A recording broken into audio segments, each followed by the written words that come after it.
August the 6th is coming up pretty quick here in Henry County.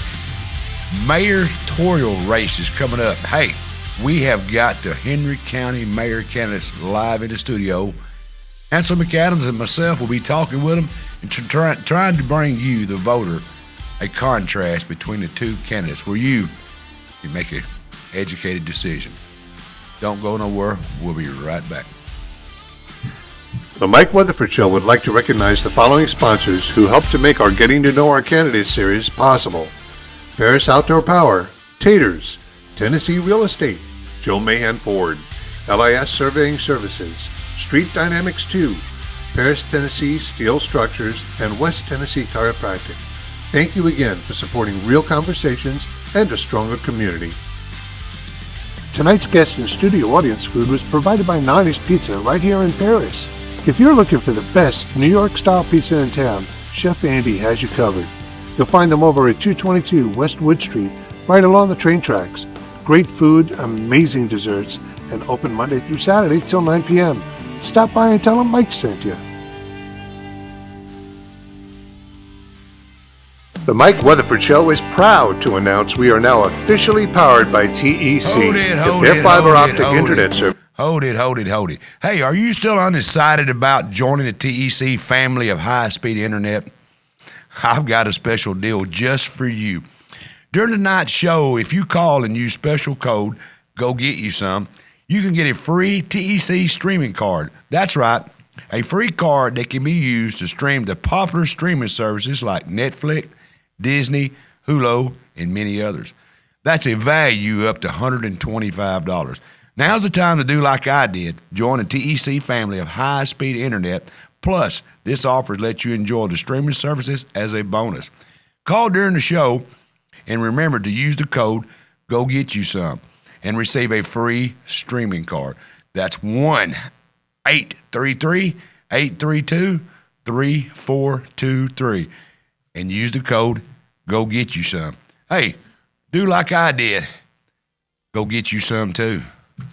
If their fiber optic internet service can handle everything we throw at it here in the studio, from videos to calls and live streams, you better believe they can handle your home or business too. If speed, stability, and service is important to you, you can count on TEC. Thanks, TEC. Now let's get to the show.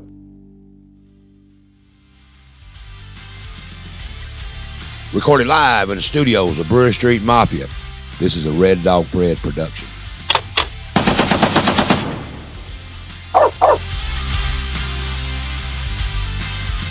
And now, your number one rated show, The Mike Weatherford Show. Here's your host, Mike Weatherford.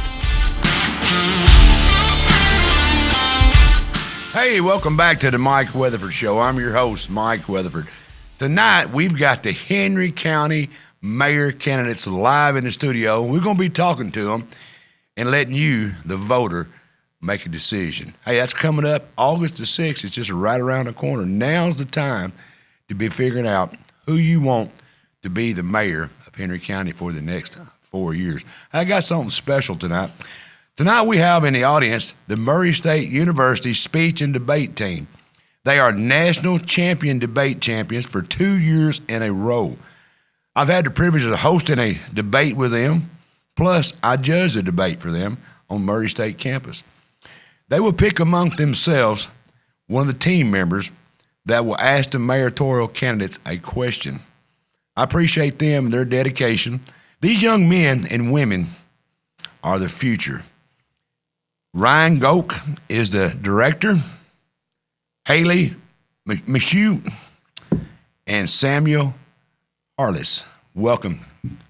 Y'all will be up here in a little bit. Appreciate y'all coming.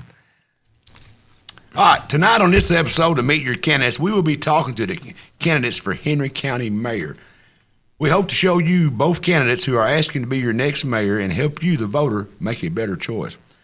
Tonight, I'm joined by Hansel McAdams to help navigate this Meet the Candidate episode. Welcome back, Hansel. I'm glad to be here, Mike. I'm just looking forward to finishing up the first 4 of these candidate forums that we have. That's right. Of the local candidates.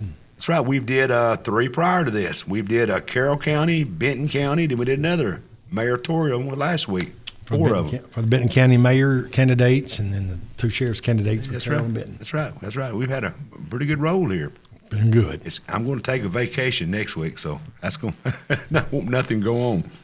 But I want to introduce the candidates that'll be here tonight. And Mr. Jonathan Lodge, welcome to the show. And Mr. David Webb, welcome to the show. Just to let y'all know, as we start, the rules agreed on after meeting with the parties. There'll be a 2-minute time limit on the answers as we ask. After that, you'll be allowed a 1-minute time limit on rebuttals if you request, and Mr. and Mike believes that we need to have one. We had a coin toss beforehand to decide the order of the candidates to speak. I understand, Mr. Lodge, you were not the first speaker, and then Mr. Webb will be our second speaker. Once again, we ask our studio audience, and we have a large one today, I think over 20 people here, to remain silent, don't shake your legs, don't whisper because it comes out over all the speakers that we have here. Make sure your telephones are on silent or turned off, and we'll bring the candidate so that we can bring you the candidates without interruption and clearly over the radio waves. I appreciate it, Hansel. All right, we're fixing to get this started. Are you ready to go, my friend? I'm ready to go. All right, we're going to get rolling here. The first question for the coin toss goes to Mr. Jonathan Lodge. Tell me a little bit about yourself, Jonathan. Who is Jonathan Lodge? Thank you so much for having me, Mike. Thank you, Hansel, for doing this. Thank you to the studio audience who showed up tonight to participate in this. My name is Jonathan Lodge. I'm 40 years old. I have a wife and 3 kids.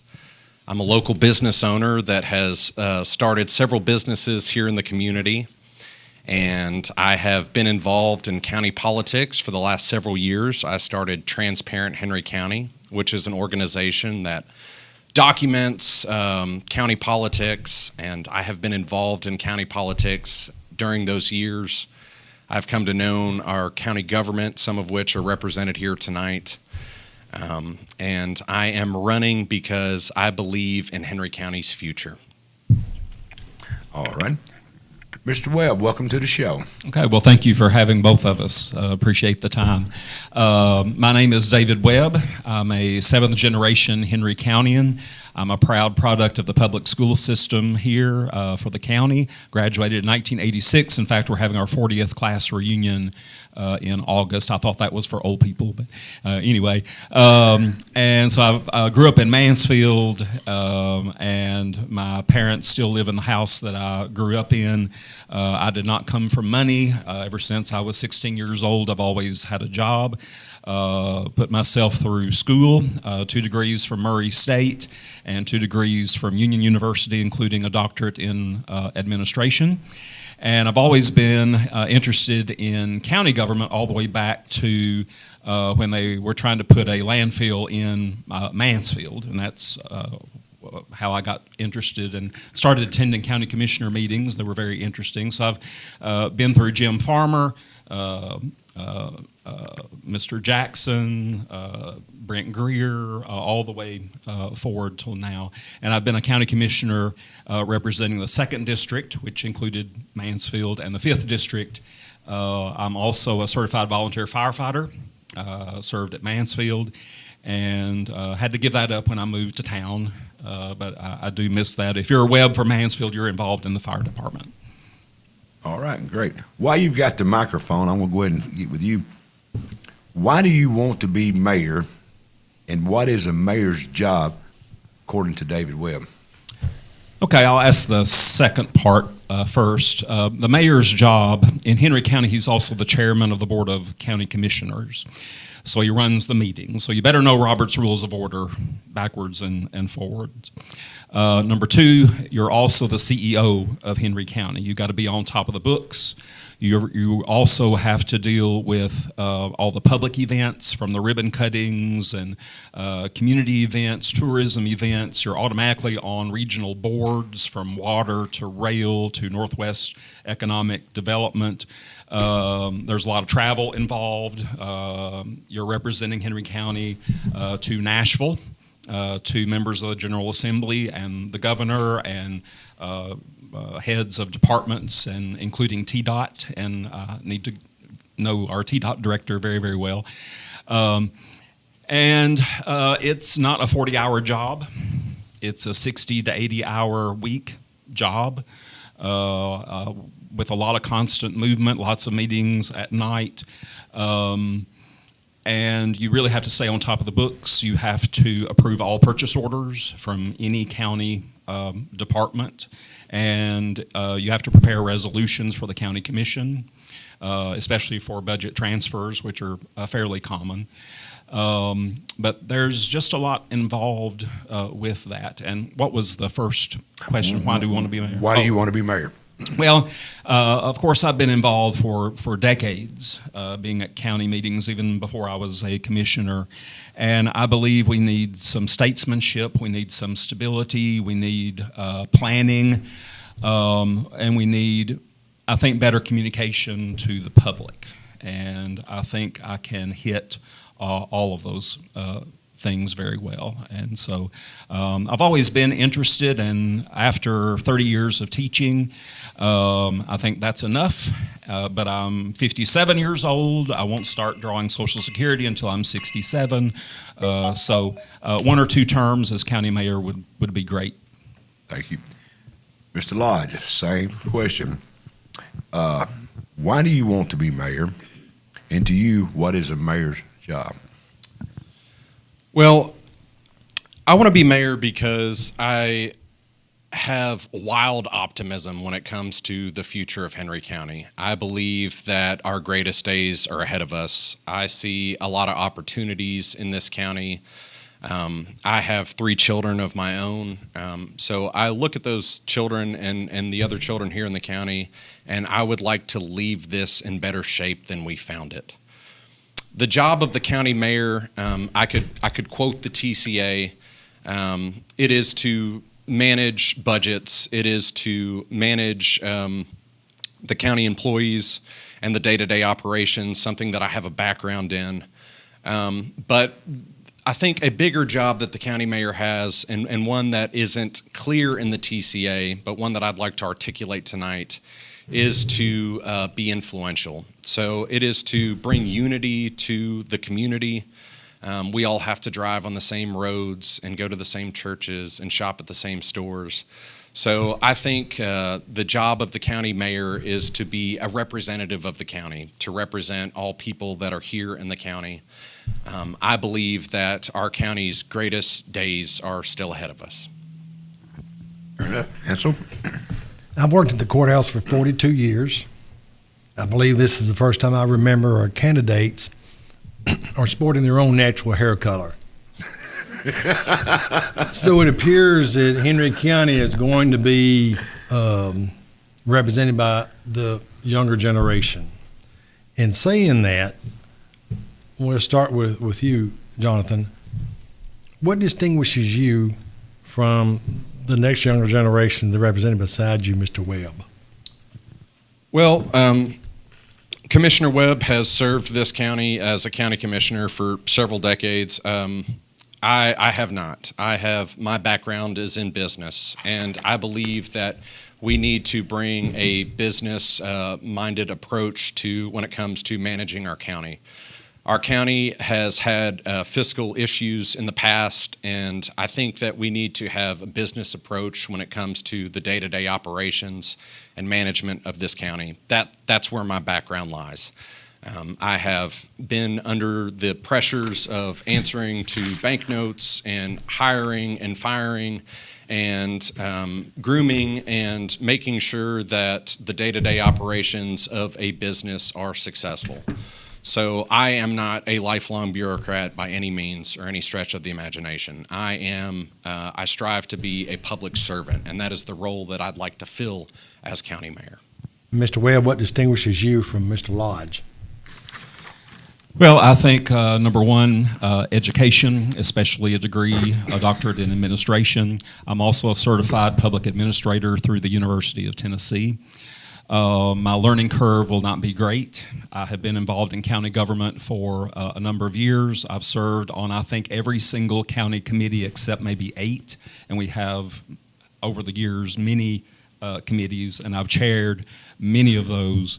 I have seen the ups and downs. I have seen the challenges from school consolidation to jails to recycling center. I think just having that background knowledge and the history of our county and the history of our government and where we are and how we got to this point, I think would serve me very, very well. I know the job. Okay. Let me ask, I'm going to start with Mr. Lodge, and we believe there's more than one. What do you feel today is some of the biggest challenges that Henry County faces? Well, from the beginning, this campaign, first of all, has not been about me, but the focus of this campaign has been very, very simple. One of our biggest challenges that we face in Henry County is reindustrializing our county. When I was growing up as a child, having a factory job meant that you could own the house that you lived in. You could have multiple cars. You didn't have to work 5 jobs to be able to make ends meet. So I think that's a huge challenge that we face, is to give our future generations an opportunity to stay here, because job opportunities are here. We've done a great job with residential growth and the commercialization of the county, but I would like to see the county reindustrialize, and I have a plan for that. I think another challenge that we face as a county is infrastructure. Our infrastructure has waned, and we have had huge problems when it comes to that because of leadership, because of various issues that we have faced in the past. I believe accountability is very important. I think there's a saying that if we keep doing the same thing and expecting different results, well, that's the definition of insanity. So those are the 2 challenges that we face, is infrastructure and the reindustrialization of this county. Mr. Webb, same question. The biggest problem we have in Henry County is poverty. We're sitting at 17.1% below the federal poverty line. We have way too many people on government assistance. We have a homeless population problem. With poverty, that breeds alcohol and other drug issues, that breeds crime, that breeds a lot of negativity in the county. I cannot solve it. I don't think county government can solve it. What we can do is provide opportunities for people. Number one, we have to support our public school systems. I'm a big supporter of that. Number two, we need to have job opportunities for people, from retail to other small businesses, restaurants, but also industry. And we're working on a 400-acre industrial park right now. I've served on the Paris-Henry County Industrial Board, and I was on that board when we made the decision to move forward with the park that will have access on 218 as well as easy rail service. We need mentors for our younger people, especially those in high school. It's one student at a time. It's one family at a time that needs to be reached, and we need people to teach people how to end the cycle of poverty. Thank you, Mike. I told you both earlier there'd be some target questions coming to each one of y'all. Mr. Webb, I'm going to target this one to you.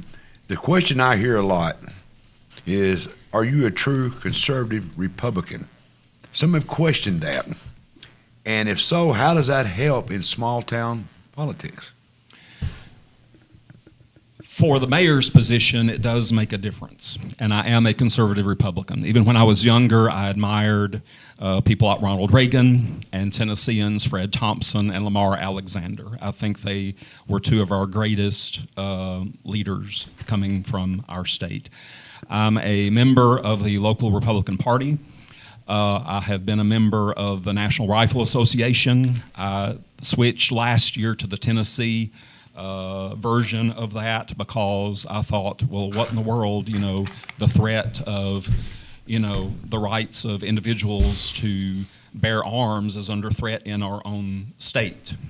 So I switched to that.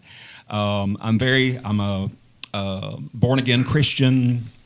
Bible-believing fundamentalist Southern Baptist deacon and Sunday school teacher. I don't know how I can be more conservative than that. I'm very fiscally conservative. We are with our finances. That doesn't mean we don't spend money.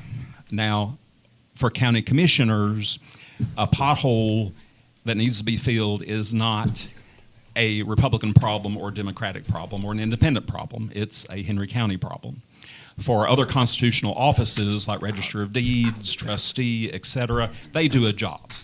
Okay, so it doesn't mean as much. Now, to be mayor, being a Republican matters because our federal government, our state government, both legislative branches and executive branches are under control by Republicans. If we want anything done, are they going to listen to a Democrat who is, or excuse me, a mayor who is a Democrat, a mayor who is an independent, or are they going to pay attention more to a mayor who is a Republican? Is that right? No. Is it fair? No, but that's part of the political process, unfortunately. Understood. Jonathan? John, you're going to ask the next question. Yeah, okay, yeah. I'm going to this right here. Okay. Jonathan, this is targeted to you. Okay. What do you say to the ones who ask, what in your background gives you the experience to be mayor, and tell us your employment history?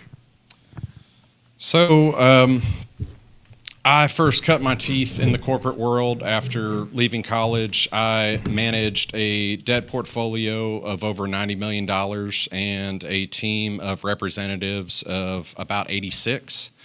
I did this in my early 20s.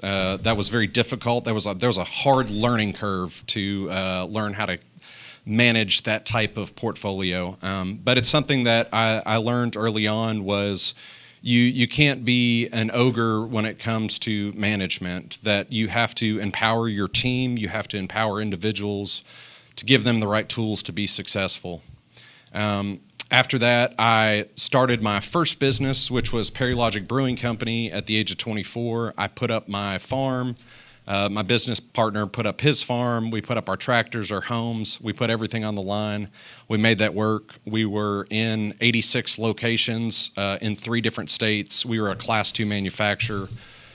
We had our, obviously, chemical license. COVID hit. We did not close. We did not fold shop. What we did was adapt. There was no one that came to save us, and that was a very heartfelt lesson that we had to learn.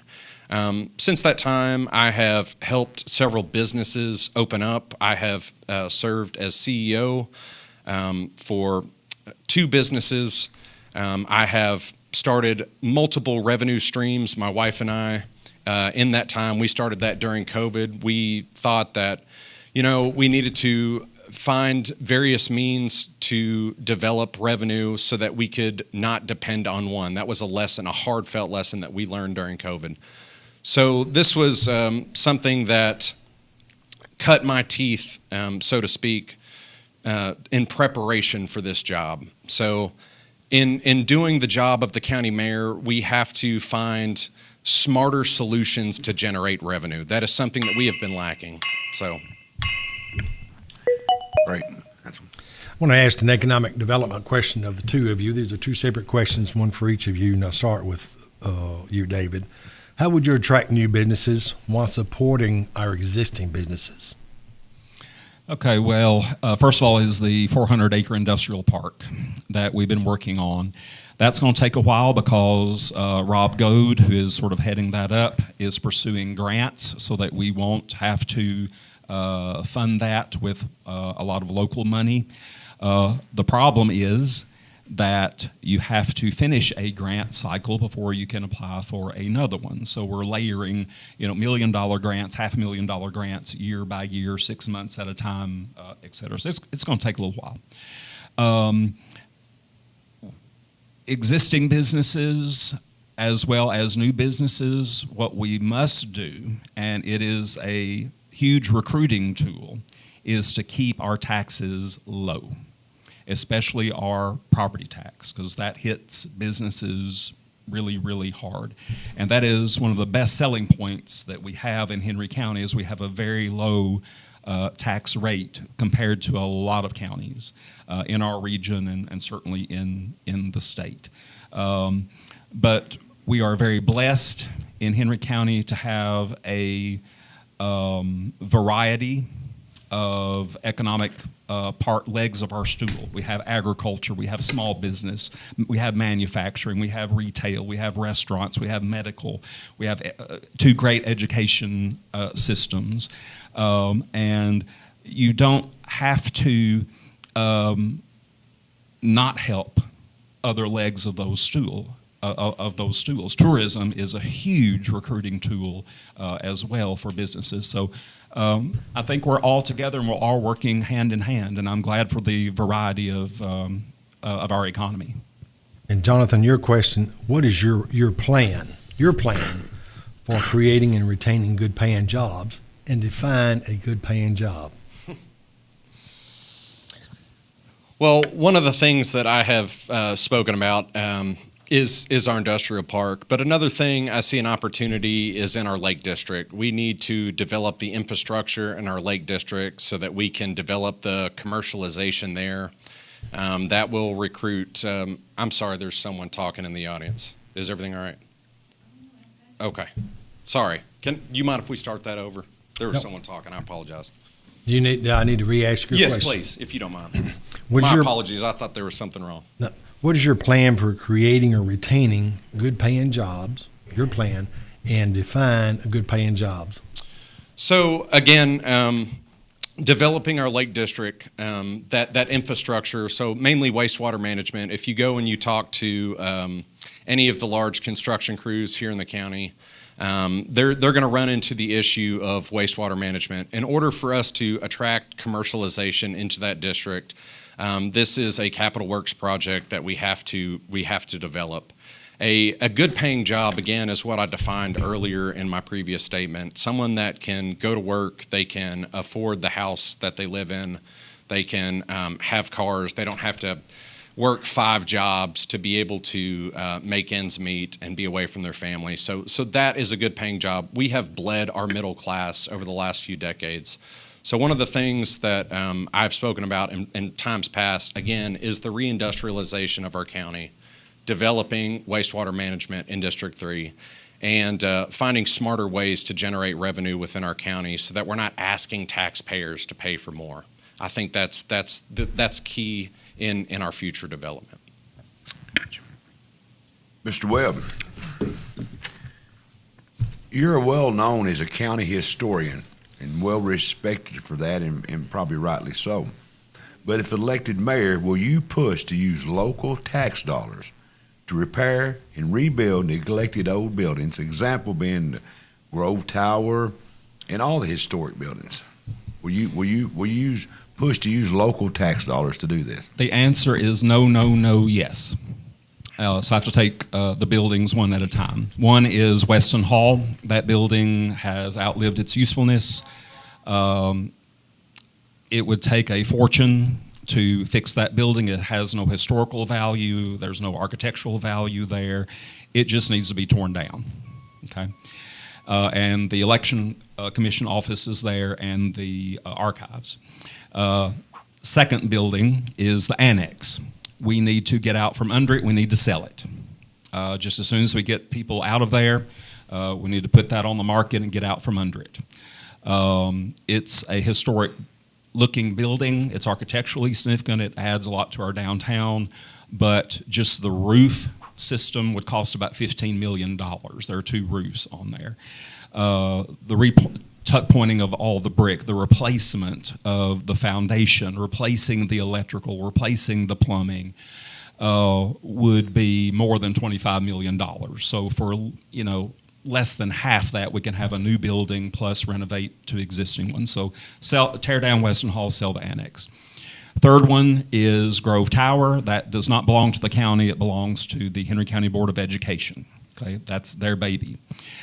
The only way to save that is not through tax dollars, it's through private donations and private investment.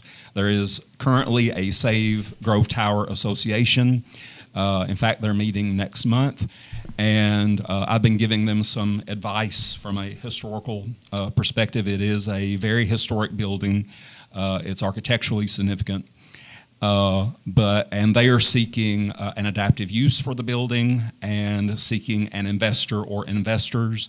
The courthouse is a different story. We do need to put money in our crown jewel, and we're starting with the clock tower, and we're phasing things in over time as we can afford them. Let me go back to Grove. How much is it going to cost to fix Grove Tower based upon your courthouse committee meetings, even though you say the school board has it? School board is not going to put any money into it. They've made that quite clear. Is that right? Oh, that's absolutely true. So you're saying you don't support any county money, tax money. Is that correct?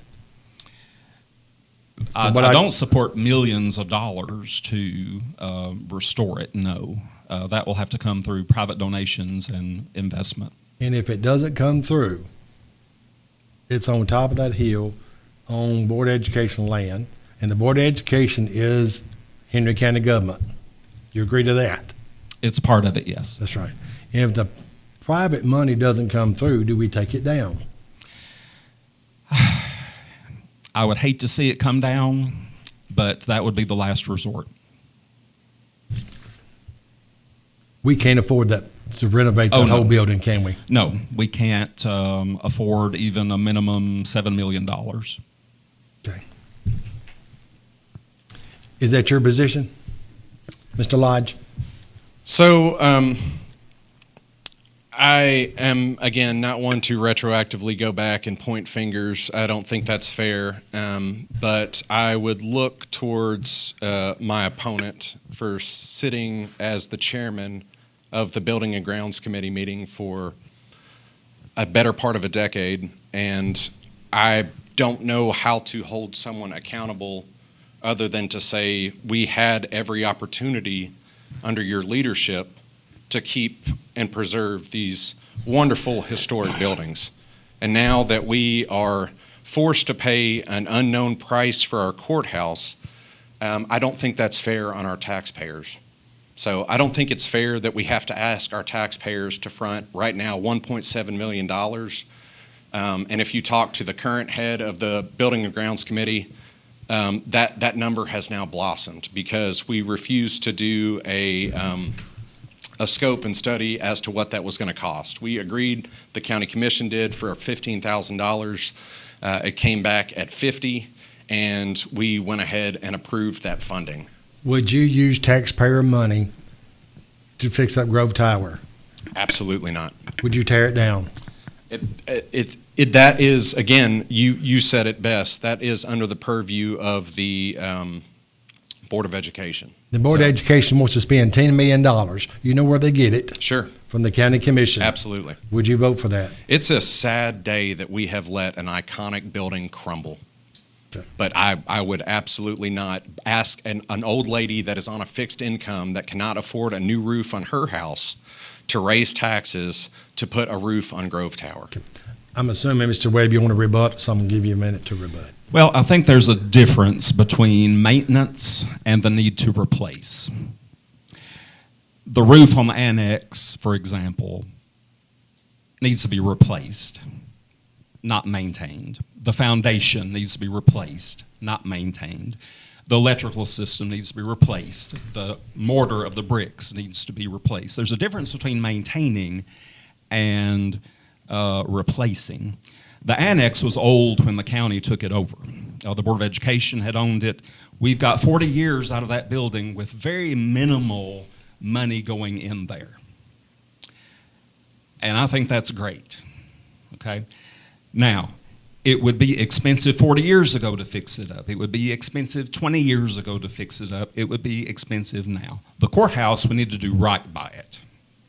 And it's not maintaining the dome, repairing the dome that's leaning now.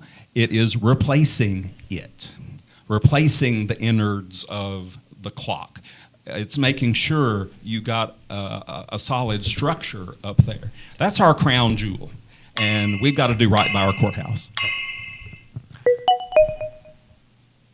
I guess we do got a timer. I just heard one. You said something, Mr. Webb, that I want to go back to, and Jonathan kind of hit on it too. You've been a commissioner for 20 years. What happened back during them 20 years to allow these buildings to get into the shape they're in? Mr. Webb, they're falling down. I mean, I'm not holding you responsible, I understand that. But what happened for the last 20 years to let these buildings get into shape? We don't do our house like it. I don't do my businesses like it. What happened to let that happen? I'll go back 40 years. Whatever it takes. With Henry School in 1986. We needed to start getting students, kids out of old buildings before we started getting adults out of old buildings. Now, I went to Henry School, loved the building. It was a fire trap. It was an unhealthy building. We needed to replace that, and we did.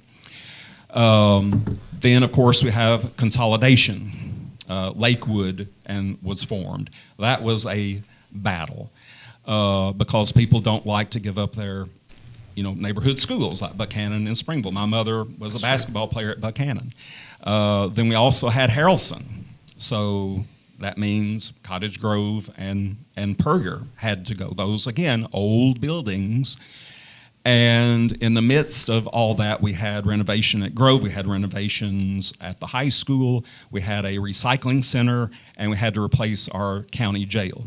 Now, I would love to repair my drywall, buy a new shed, buy a new garage, buy a new car for my wife, but I can't do all of that at once. Can't afford to. We have to prioritize, and so we have to get the kids out of the buildings first, then we get the adults out. And it's taken decades to do, but I think we made the right decision over a very, very long time as a county. I think I understand what you're saying, Mr. Webb, is them buildings was let go and to sacrifice them to build new schools. Is that kind of what you're saying? Well, it's a matter of priority, yes. Got you. Okay, I understand. I'd like a rebuttal. Yeah. So I've driven old vehicles. I'm 40. I'm driving my fourth vehicle. Mike, you're a mechanic. With routine maintenance and small expenditures of money, we can make things last. So I ask you, Commissioner Webb, how much money did you spend on the courthouse as head of the Building and Grounds Committee? Because I know the answer. We received several grants over years. Most of that was refurbishment. Most of that was restoration. We've spent a lot of money on everything from light fixtures to flooring to trying to maintain the appearance of the courthouse. We did not get into structural issues because, again, we already had old buildings on our plate that we were dealing with. And again, matter of prioritizing. Understood. I want to ask a question, one of David, one of the Jonathan, then the last question for both of you. David, what is your vision for the community over the next 4 years? Henry County over the next 4 years? That's right. We're not talking about just Mansfield. We're talking about your vision for Henry County over the next 4 years. Well, the immediate concern is our county facilities and, overseeing the construction, the renovation, make sure we're staying on budget. That's an immediate need. Next thing is staying on top of infrastructure. As Jonathan mentioned, we need sewer systems in the 3rd District, and we need to have partnerships with BPU, Northwest Tennessee Economic Development, et cetera, to accomplish that. Next is, again, the restoration of our courthouse. That's going to be probably done in phases over the years, but let's get our clock tower done first. Then let's do a study to evaluate the engineering condition of the building from the foundation up. If we need to do anything else, let's phase that in as we can afford it. We need to stay on top of getting grants for our industrial park that I've talked about before.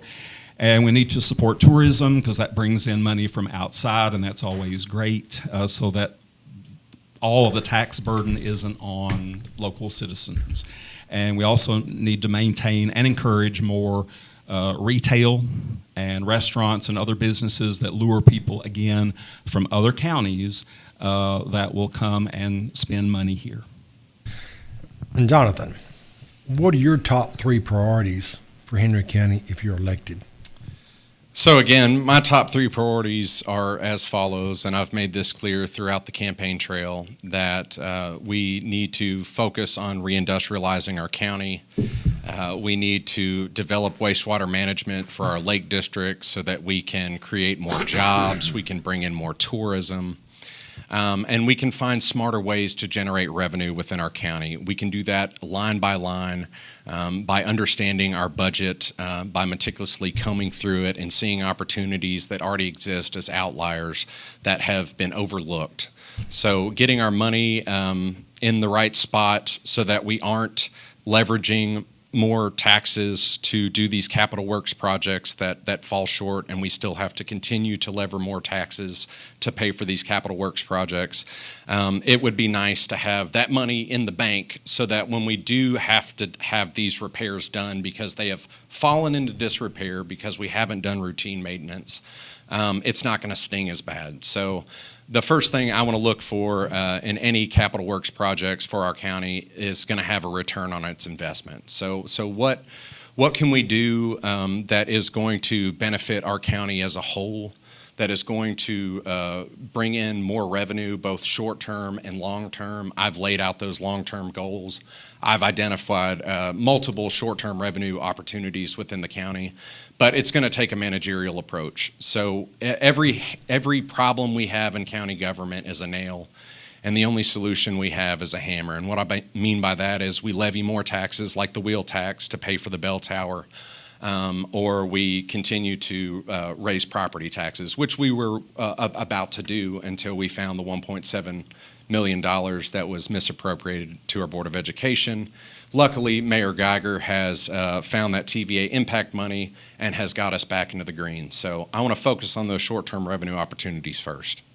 Then going back to David and then Jonathan, how will you measure, which I've just stated, how will you measure whether or not you've been successful in what you want to do? I think if we can accomplish a lot without raising taxes, that would be awesome. I'm very confident and very hopeful that our economic situation is going to improve, beginning with the Paris Crossings development. That is already bringing in significant tax revenue for our community. That's going to spur other developments like that.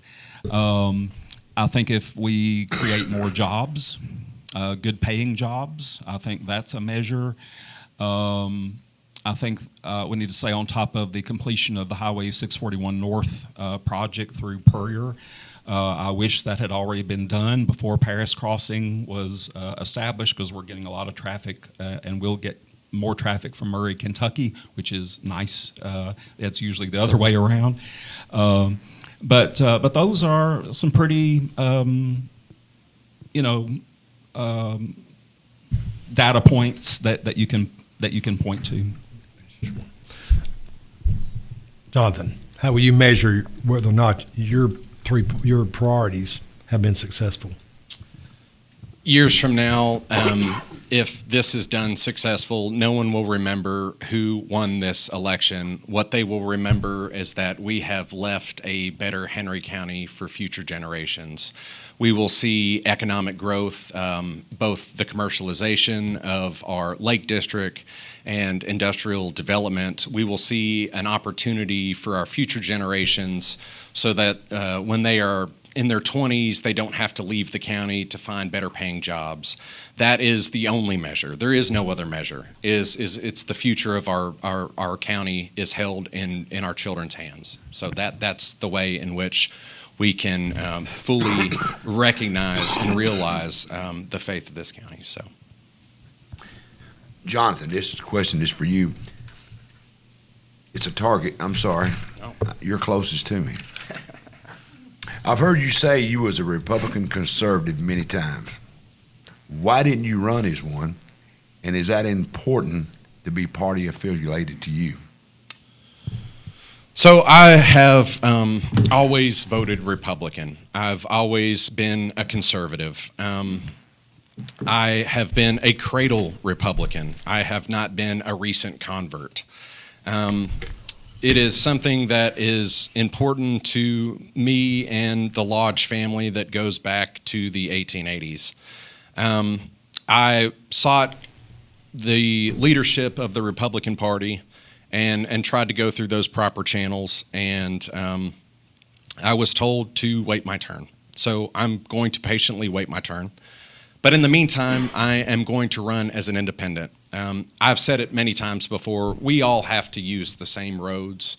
We all have to go and take our kids to the same schools and worship in the same places and go to the same businesses. So I think the county mayor needs to represent everybody.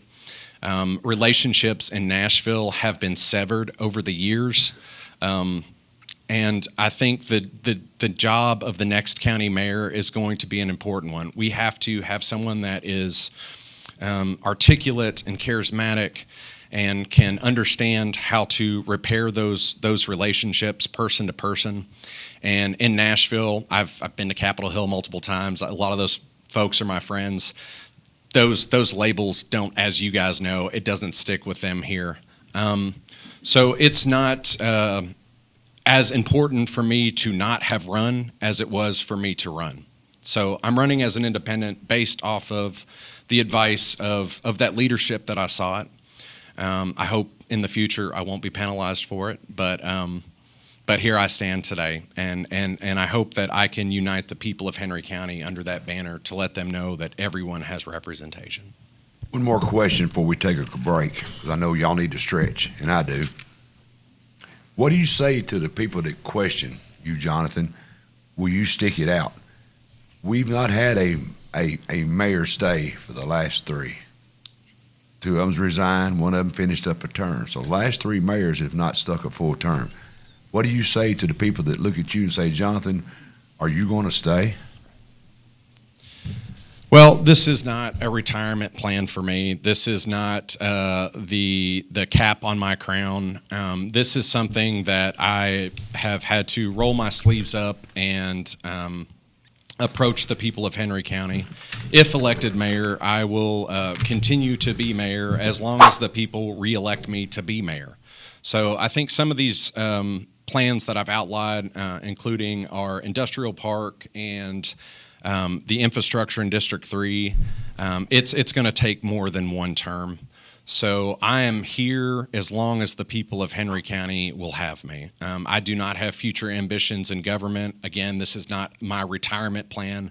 This is the future of Henry County. So I take this very seriously. It's a burden that it doesn't go to my head, it goes to my shoulders.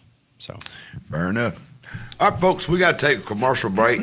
I don't have a tax base that I can tax, property tax. I got to pay the bills myself. So I got to take a commercial break, let these gentlemen up here stretch around a little bit, and we'll be right back.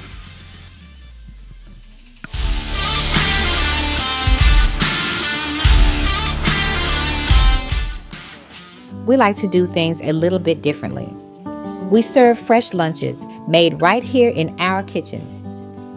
Take them home with you, or you can enjoy them right here in our warm and inviting dining room. A full deli with meats and cheeses sliced fresh, just for you. Fountain drinks, hot coffee, or delicious fruit smoothies. Add the finishing touches. Natural and organic products, as well as locally sourced foods you won't find anywhere else. We even carry canning supplies and hard-to-find country staples. And of course, friendly service every time you visit. And we're owned and operated by Amish and Mennonite families. Order for bill is ready. Hey folks, James Yoder with Yoder's Country Store. We're not your regular grocery store. We're just 5 minutes from Paris. We would love to have you. Just minutes from downtown Paris, come experience Yoder's Country Store at 75 Anderson Road.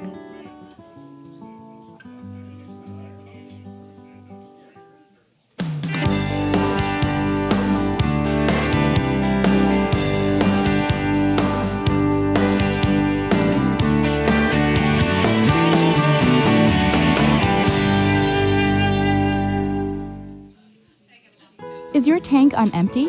For best gas prices in town, fill up at 54 Fuel Mart, 1213A Westwood Street. And don't forget your other tank. Grab hot fried chicken, wings, pizza, and on Tuesdays and Fridays, the best fried fish around. Got a sweet tooth? We've got freeze-dried candies, candy bars, and more. Rainy day? Stay dry and use our drive-up window. Farmers, we've got your dyed diesel plus parking for big rigs. Open 5 a.m. to 10 p.m. every day. If you're feeling lucky, play the lottery or grab a scratch-off while you're here. 54 Fuel Mart at the Westwood Y. More than just fuel.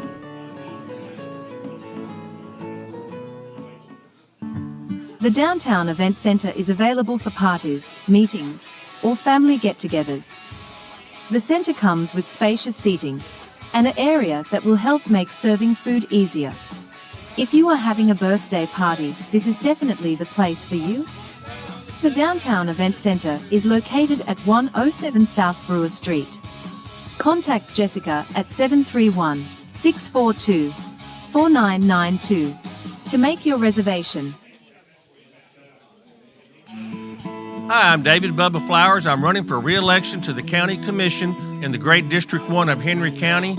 I have proudly served you for the last 2 years in District 1, and I look forward to using my 42 years of financial and accounting experience to help lead our county for the next 4 years. I humbly ask for your vote. Thank you.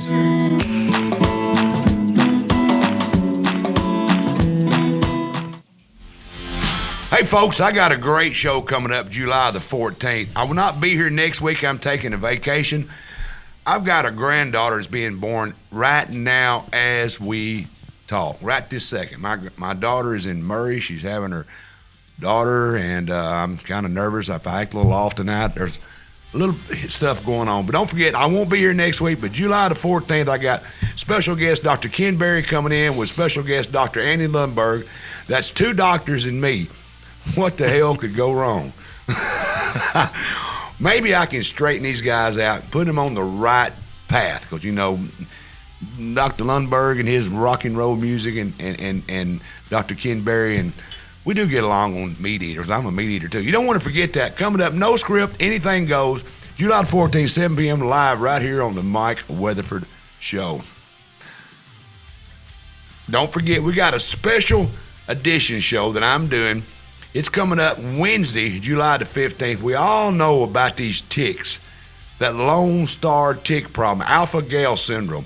I've got Dr. Nicholas Hoshar. He is, I don't even know what he is, but he's from the McCallick Foundation. He's going to come on. He's going to tell us what is going on behind this alpha-gal syndrome. Why has it grown 10,000% in the last few years?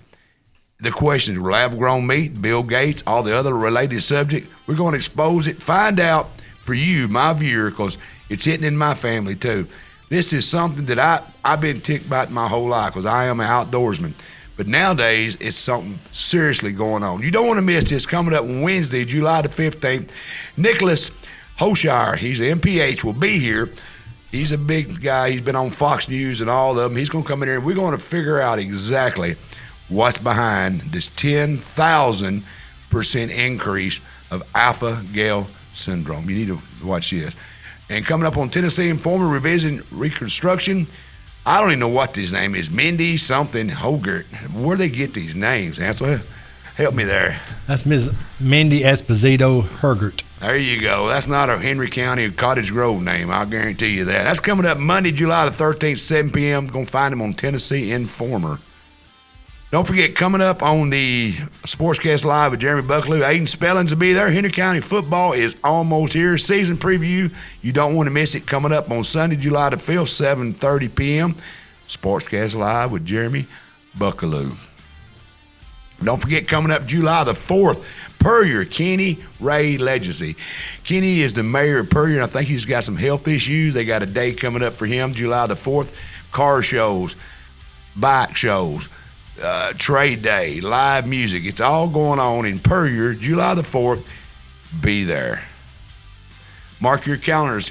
Thursday, July the 16th, 6 p.m., multi-county Republican rally, free food and drinks included meet Republican governor candidates, Republican congressional candidates, and special guests going on at the Paris Convention Center, 6 p.m. Thursday, July the 16th.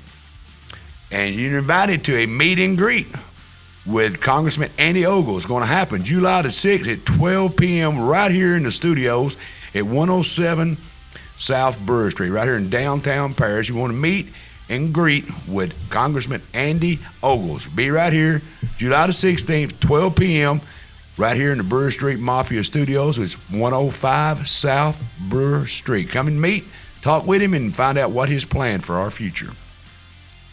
Don't forget, TEC customers, I got a good one for you now. If you're still undecided about joining the TEC family of high-speed internet, all you have to do tonight is call and use a special code, Go Get You Some. You can get you a free TEC streaming card. That's right, a free card that can be used to stream the popular streaming services like Netflix, Disney, and all of them. That's a $125 value. Now's the time to do like I did. Join the TEC family of high-speed internet and get this bonus card just for signing up. 1-800-1833-832-3423 and use the code Go Get You Some and do like I did. Get you some too. All right, don't forget the Peddler Advantage. You can run your 4-week classified for 20 words for only $10. Hey, every time you get an issue, you see the Mike Weatherford Show, Tennessee Informer, Sportscast Live with Jerry Butler. They're all listed right there for your pleasure. All right, don't forget our Meet the Candidates special series has been brought to you by Paris Outdoor Power, Taters, Tennessee Real Estate Company, Joe Mahan Ford, L.I. Smith, Straight Dynamics 2, Paris, Tennessee Steel Structures, and West Tennessee Chiropractic. We want to thank them for supporting real conversation and a stronger community. Hey, what about a shout out to Nani's Pizza, Hansel? Hey. Furnished all the great food tonight. Was that not great? She's fed the crew, some of the guests tonight. Oh, yeah. It's a great place. Man, Glad I we tell got you it downtown. what, they was, man. I mean, these people coming here like buzzards. You see that? Just flocked it. Free food. What do you expect? Good thing it wasn't free beer. We'd have had a packed house then, wouldn't we? We are next door for that. We got that next door. All right, man. All right, folks, we're back. We've been talking with the candidates for Henry County Mayor, Mr.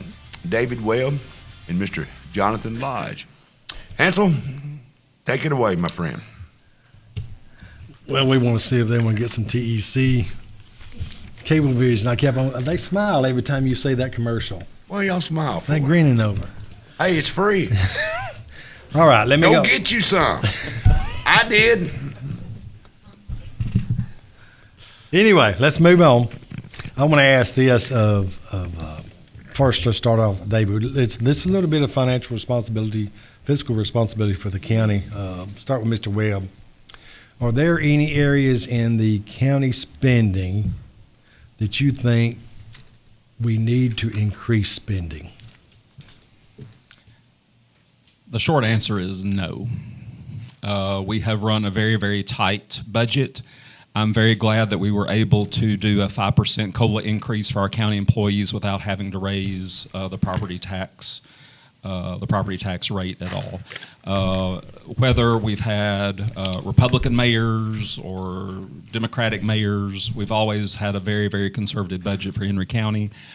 Unfortunately, every time we turn around to do a capital project, we have to borrow money because we have such a tight budget. I would like to get to the point where we can save and then spend rather than borrow and build. I think we need to have some long-range planning, and that includes financial planning. I think we need to set goals. If we want Henry County to be a completely debt-free county by a certain year, we need to set that as a goal and make decisions along the way to accomplish that. Jonathan, how would you prepare Henry County for unexpected financial challenges? So I think maintaining a aggressive approach towards our debt service is going to be key moving forward. in order for us to have that financial cushion that you're asking about, again, we need to find those short-term revenue opportunities. And what I mean by that is sub 12 months. Identify key parts within our budget, within the framework of the day-to-day operations in our county, that we can find more revenue. The airport's a great example. The Carroll County Airport is doing quite well. I've spoken with, of course, the Toshes and the Moonies and the Crop Dusters, and as well as Mr. Bates, who just took over. There are certain areas, and that's just one example, but there are certain areas within our county budget, within the framework, that don't require capital expenditures that we can increase our short-term revenue. Also, I believe empowering our local elected officials, giving them the tools necessary under the basis that we can increase revenue. Oftentimes in county government, our elected officials, it seems from outside looking in that their hands are tied with bureaucratic gridlock. So freeing up some of that decentralization of our accounting practices there so that the people that we elected to do a job could do that job better. And again, do that job under the guise of bringing in more revenue to our county. I've spoken with each of our elected officials, and they're very, very excited about that plan. So I think that would provide us the cushion necessary for any future unforeseen problems that we might have. Thank you. I don't really know if what I'm fixing to say is a question or if it's just a political statement, but I'm going to try to make this into a question. According to the budget, Henry County has built up a cash in the bank from $42 million in June the 30th of 2023 to $63 million as of June the 1st, 2026. That is a $21 million increase of cash in bank. These numbers are from the trustee's office. Anyone can go check it. Some of that money has a target on what it can be spent on. I know that, but come on, this is crazy to have this kind of money and keep asking for more. Do you think the commissioners that vote understand the budget and the money in the bank? Why are we borrowing money and not lowering taxes? We have enough money to build the new building that we're paying for with a wheel tax for $9 million and lower the tax both. And why wasn't Commissioner Flowers' resolution to lower taxes not passed with this kind of money on hand? Lastly, as a Henry County resident, a taxpayer, and a small business owner, this is mind-boggling. As mayor, will you look into this and report back to the citizens as to why we have grown the cash in hand from June the 30th of 2023 from $42 million till just the other day it's to $63 million. Do I need to do the math of how many millions of dollars that Henry County has grown and we're still taxing us? Why didn't we pay for this new $9 million building with cash? Either one of y'all want to tackle that one, or is that just a political statement? I'll go ahead and start with it. We are an arm of the state. Henry County must maintain a certain percentage. Let me, buddy, I understand that, right. But we raised $23 million in 3 years. I'm getting there. Okay, I'm sorry. Go ahead. I want to make sure we're on the same page. I want people to understand why we have that kind of money. Number one, we're mandated by the state to have so much money in reserve for true emergencies, number one. Understandable, and rightly so. Second is we have to maintain a certain amount in order to get the best bond rating possible, so that allows us to borrow money if we need it, and at what basically interest rate. Understood. Okay? And we pay the lowest possible rate on bond issues that we possibly can.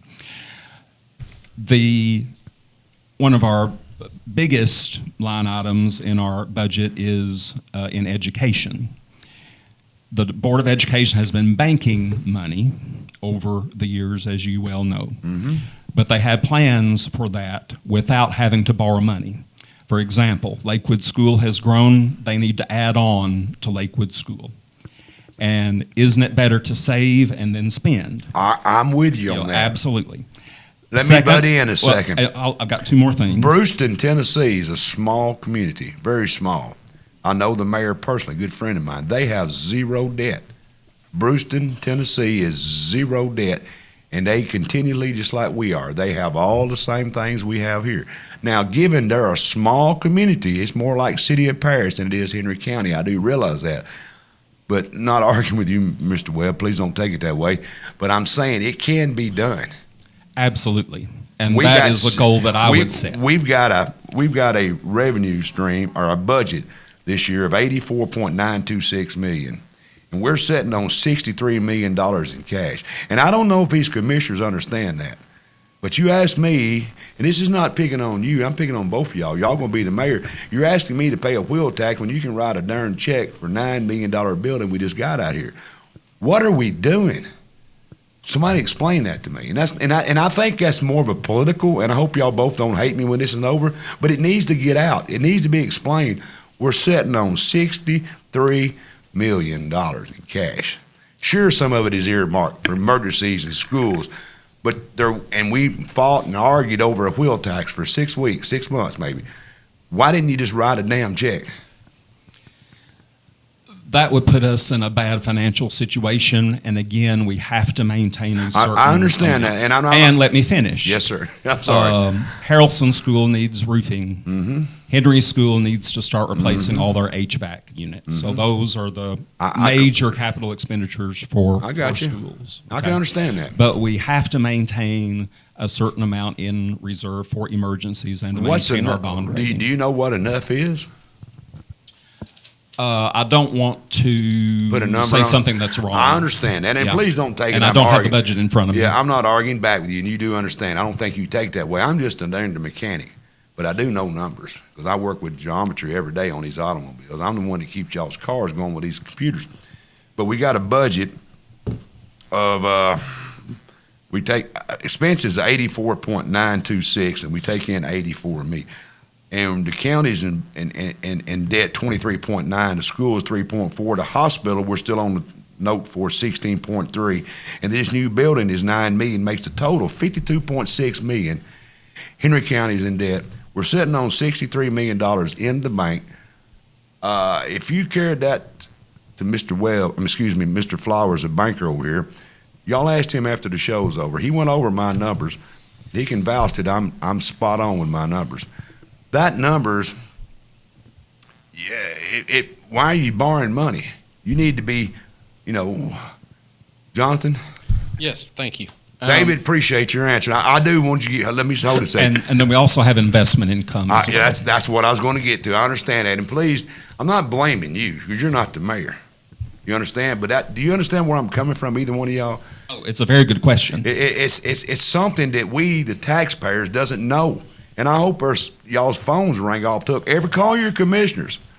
Call your damn commissioners. Say, why are we sitting on this kind of money and you keep taxing? I'm sorry, and that was more of a political statement, but it needed to be said. Go ahead, Jonathan. So first of all, I'd like to speak. We have several county commissioners here. They are very well aware of the financial responsibility that the county faces right now. Our wheel tax was $9 million levied against that bond. It was actually not backed, and anyone in this room can back this. It was not actually backed by the wheel tax. It was backed by our property taxes because our lenders were insecure with that funding. And I'm going to have to call my opponent out here. You said that you're not going to raise taxes. You voted for the wheel tax. You had every opportunity at the last county commission meeting to lower our taxes, and you did not. So these two things are not adding up to the people of Henry County. These are questions that I'm asked, and I don't run my campaign against you. I'm running my campaign for the people of Henry County. But you have been in favor of taking out these bonds, and you've sat here tonight and you have said that you are not willing to continue to borrow money. So I want to understand, and I guess that my question is directed at you, Commissioner Webb. Why do you vote one way and tonight you're saying something different? I don't anticipate any major capital projects after we take care of our county facilities. you were in charge of those county facilities for 10 years. Jonathan, we asked the questions. I understand you had a rebuttal. Anything else you want to say, Mr. Webb? No, sir. Go ahead, Hansel. I'm going to address a little issues of public safety. Probably want to ask Jonathan first, and then I'll follow up a public safety question with you, David.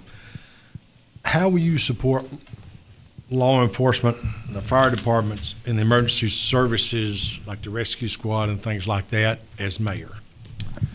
So recently there was a proposal to cut our nonprofits because we were facing an $805,000 deficit. Again, we found some money. Mayor Geiger and several others made it work so that we were in a surplus. My argument to the commissioners that I've been talking with, which is the supermajority of them have been supporting me in this campaign.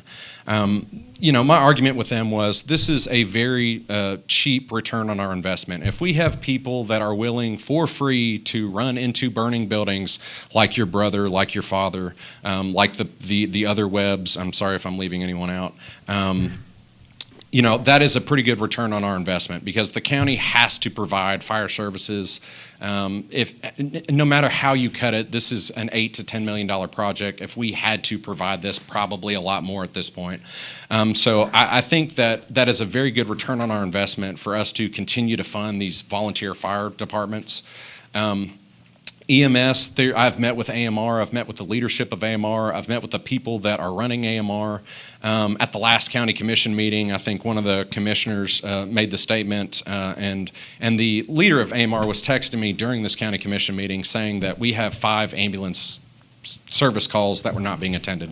If this is politically divisive to anyone in this room, I think maybe we have different priorities because that could be your mom, that could be my mom that is waiting for that service call. So we have to renegotiate our contracts with AMR. We have to continue to understand the scope and impact of West Tennessee healthcare and how it has impacted the health of our county. This is a very controversial topic. I'm not here to, again, look into the past and point fingers. I want to make sure that we have OBGYN services, that we have services for people in the county so that their health needs can be met. Before I go to you, David, Jonathan, you said that the county had a $105,000 deficit. $805,000. I'm sorry, $805,000 to the point they were looking to cut nonprofits. Yes, sir. Mr. Weatherford just said we had $63 million in the bank. And this is going to be to both of y'all. As a policy statement, tell me how those things. Tell me how the citizens are supposed to understand $805,000 deficit in a budget year and $63 million in the bank. Well, I think Dr. Webb, he actually articulated this best. There are certain legal requirements that the state of Tennessee, and part of those requirements is debt service management. So we actually do have to match the debt that we are taking.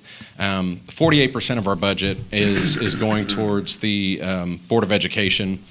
Essentially, that's money that the county government doesn't really have a whole lot of wiggle room on. In fact, if you look at our county budget, there is maybe single digits that the county government has to sort of play in. Unfortunately, about 17% of that is debt service management right now. So if anyone in this room were to run their household or their home on 17% debt service management, you would be out of a house and home. So again, part of accountability is holding people responsible, and part of those people that are responsible is my opponent. He has voted in favor of these capital works projects. He has continued to put the county in debt by remaining and not taking care of the buildings when it was under his watch. So we are between a rock and a hard place because we haven't acted. We haven't been culpable for our actions. Mr. Webb. I think the question was about first responders. Let's not get there yet. $805,000 deficit to the point that you're considering, as a county commission, considering defunding nonprofits, which is not a whole lot of money. At the same time, $63 million's in the bank. Surely there's $805,000 to be able to fund nonprofits and take care of those issues now? I was totally against reducing the nonprofit line item. It was at one time 115,000. I think we pared it down to around 80,000 or so, which I think is pretty ridiculous. Especially, it's a shame that Henry County gives volunteer fire departments less than Henry County Helping Hand does. I think one thing that we can do as a county is pay for their insurance. And I would like to look into that and have perhaps one insurance company take care of all volunteer fire departments, ultimately, hopefully, saving a little money in that process. Then let me end the question on the public safety to you. What steps would you take to improve public safety while still being a good steward of the taxpayers' dollars? Well, I'll talk about the Sheriff's Department first. Our Sheriff, Sheriff Fry, has done a phenomenal job. He's a great guy, keeps a great budget, totally satisfied with that. Where we're hurting is our volunteer fire departments and our rescue squad. And I have to be kind of careful because I don't want to offend anyone. But we've had some public officials basically say to like volunteer fire departments, you apply for grants. We're not going to increase your funding. There are no grants to repair equipment like fire apparatus. There are no grants to pay insurance. There are no grants to pay utility bills.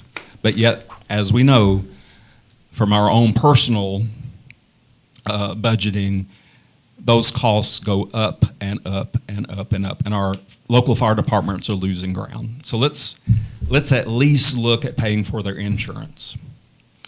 The volunteer fire departments save us an enormous amount of money. For example, your ISO rating, which your house or property is rated for insurance without volunteer fire departments, you'd be paying a whole lot more in insurance. They save us a terrific amount of money. Plus, they provide a necessary service of saving lives and property, and we need to help them out as much as we can. Why are fire departments not funded by the county? City's got one.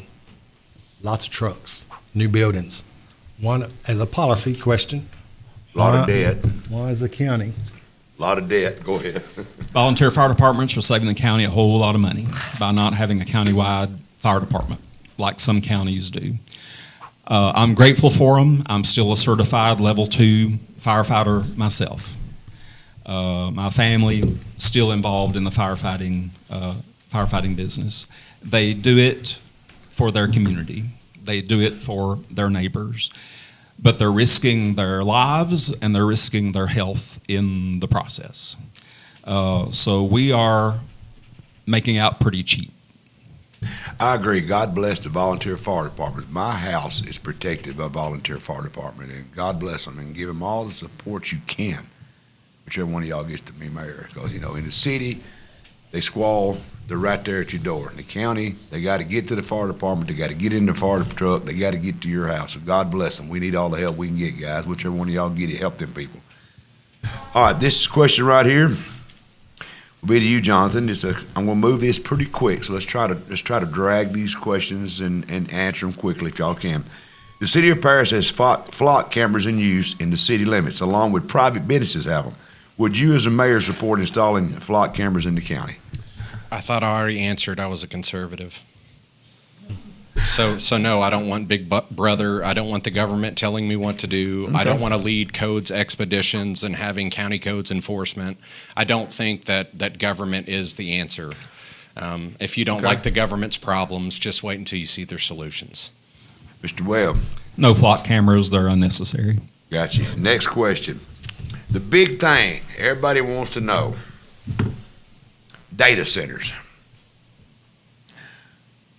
David, since you're the last one, I'll come back to you. Would you support a data center being built in Henry County? Why or why not? From what I know, I do not think they're a good fit for Henry County. Right now, there is no zoning in Henry County, and I like that. I own property in Mansfield. I really don't want the government to tell me if I can build a shed or a house or a barn or, anything like that. I want to do with my property what I see fit. I think property protection is paramount. Right now, a data center can come in without any oversight, without any approval from any government agency if they're outside of city limits. There needs to be a method to do that without having zoning. Dr. Ken Berry, I read an article about him through Facebook the other day, and he suggests that the state pass something akin to a Jackson law that regulates landfills without having zoning. And I think data centers can certainly fall into that category because there is a concern about environmental issues, noise, water.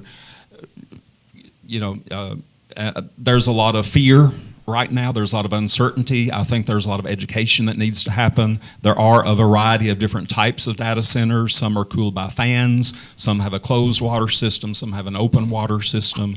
Various sizes from a city lot to hundreds of acres. But I think we need some kind of law where ultimately the county commission can decide whether or not to have them, have some type of public forum, have some type of research and presentation and exactly what we're getting into. Same question to you, Jonathan. Do you support data centers? Why or why not?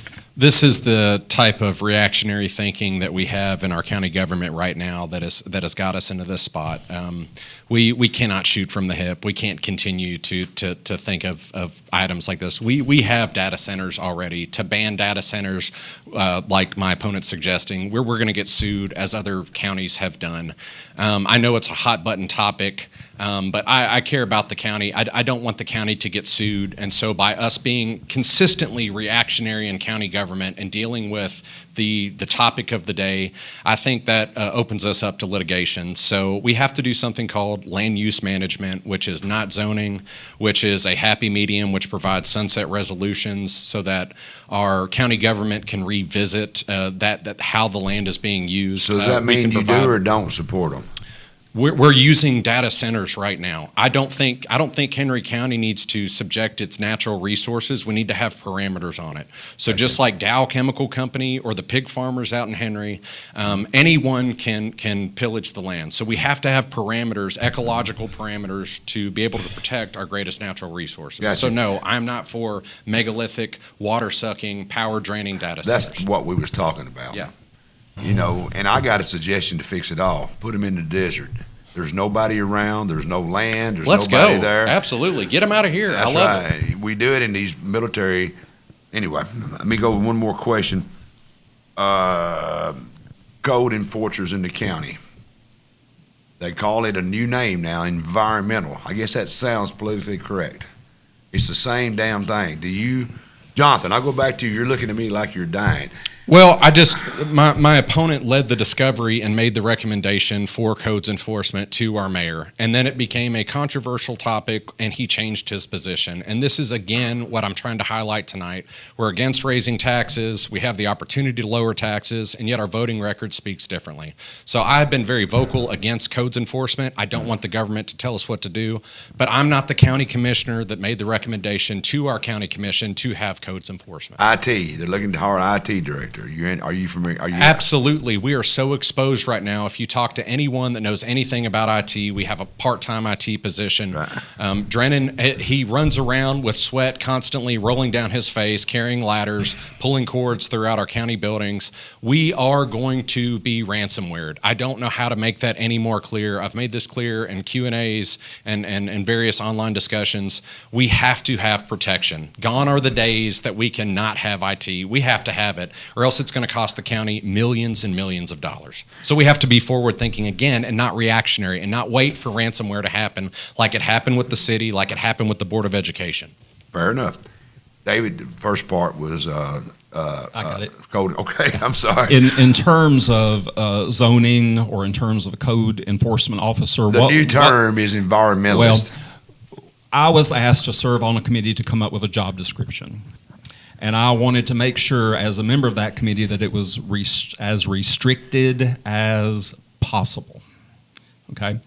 And that was what was brought to the county commission. Again, IT. And ultimately, we are not ready for that. We're not ready for that. In terms of IT, I was disappointed that we did not make that a full-time position. I think that is really, really needed. When I was at the sheriff's department, there was I think a Trojan horse that hit one of the computers while I was there. Do you think the people understand what the IT job is? Either one of y'all, just quickly, do you really Well, to be clear, the sheriff's department would not have anything to do with this Well, county I'm just IT talking about position. IT. I just want to clarify. Yeah, that. but do you think that when you're fighting that, trying to get it done, right? Both of y'all. Well, are I think saying. everyone has a smartphone. I think people are familiar But I don't with the think internet. that when you start saying IT director, it got voted down. You nobody, it didn't Right. even get brung up. Right. Do you Well- think they really know what that job entitles? Well, partially, and I've talked to all the county commissioners about this. Again, I talk to them on a daily basis. and they understand No, it. that's not what they were against. They weren't against the IT position. What they were against was the combination grant writing IT position. Gotcha. That's essentially like saying we need a steam. The job position is a steam locomotive driver and a sushi chef. Why It didn't they- doesn't make any sense that we're doing both at the same time. Mr. Lodge, why didn't it come back on its own? Why didn't they do a resolution I'm to not the bring it county back? mayor. I just asked, couldn't that have been not a commissioner could have I'm done not the it. county mayor. I So, understand. yeah. Go ahead. And that's where we need more education and more communication. You know, I don't think certain people did a very good job of explaining the need. That's what I was wondering. Okay. Go ahead, Ansel. I'm sorry. I need to follow up with with Jonathan, Mr. Lodge. Data centers, you mentioned that there should be parameters set Yes, sir. up in the county. Yep. And you propose some other way of doing that other than having zoning. Correct. How? So something that other counties, first of all, I'm not going to be the one to reinvent the wheel. I am, there's an old saying, you aren't born lazy, you have to learn it. So what you do is you look at what other, yeah, that's right. You look at what other counties have done to be adaptive to these problems. And one of the things that rural communities and rural counties in Tennessee have done is something called land use management. And to be brief with that description and what that means is we are, again, providing sunset clauses on resolutions so that it forces the county government to retrospectively go back, and when they say this part of the county is designated for agriculture, it doesn't mean that it is a solid, stoic position that the county is taking like zoning would do. Zoning is very rigid. Zoning, it takes an act of Congress to change something from industrial to agricultural.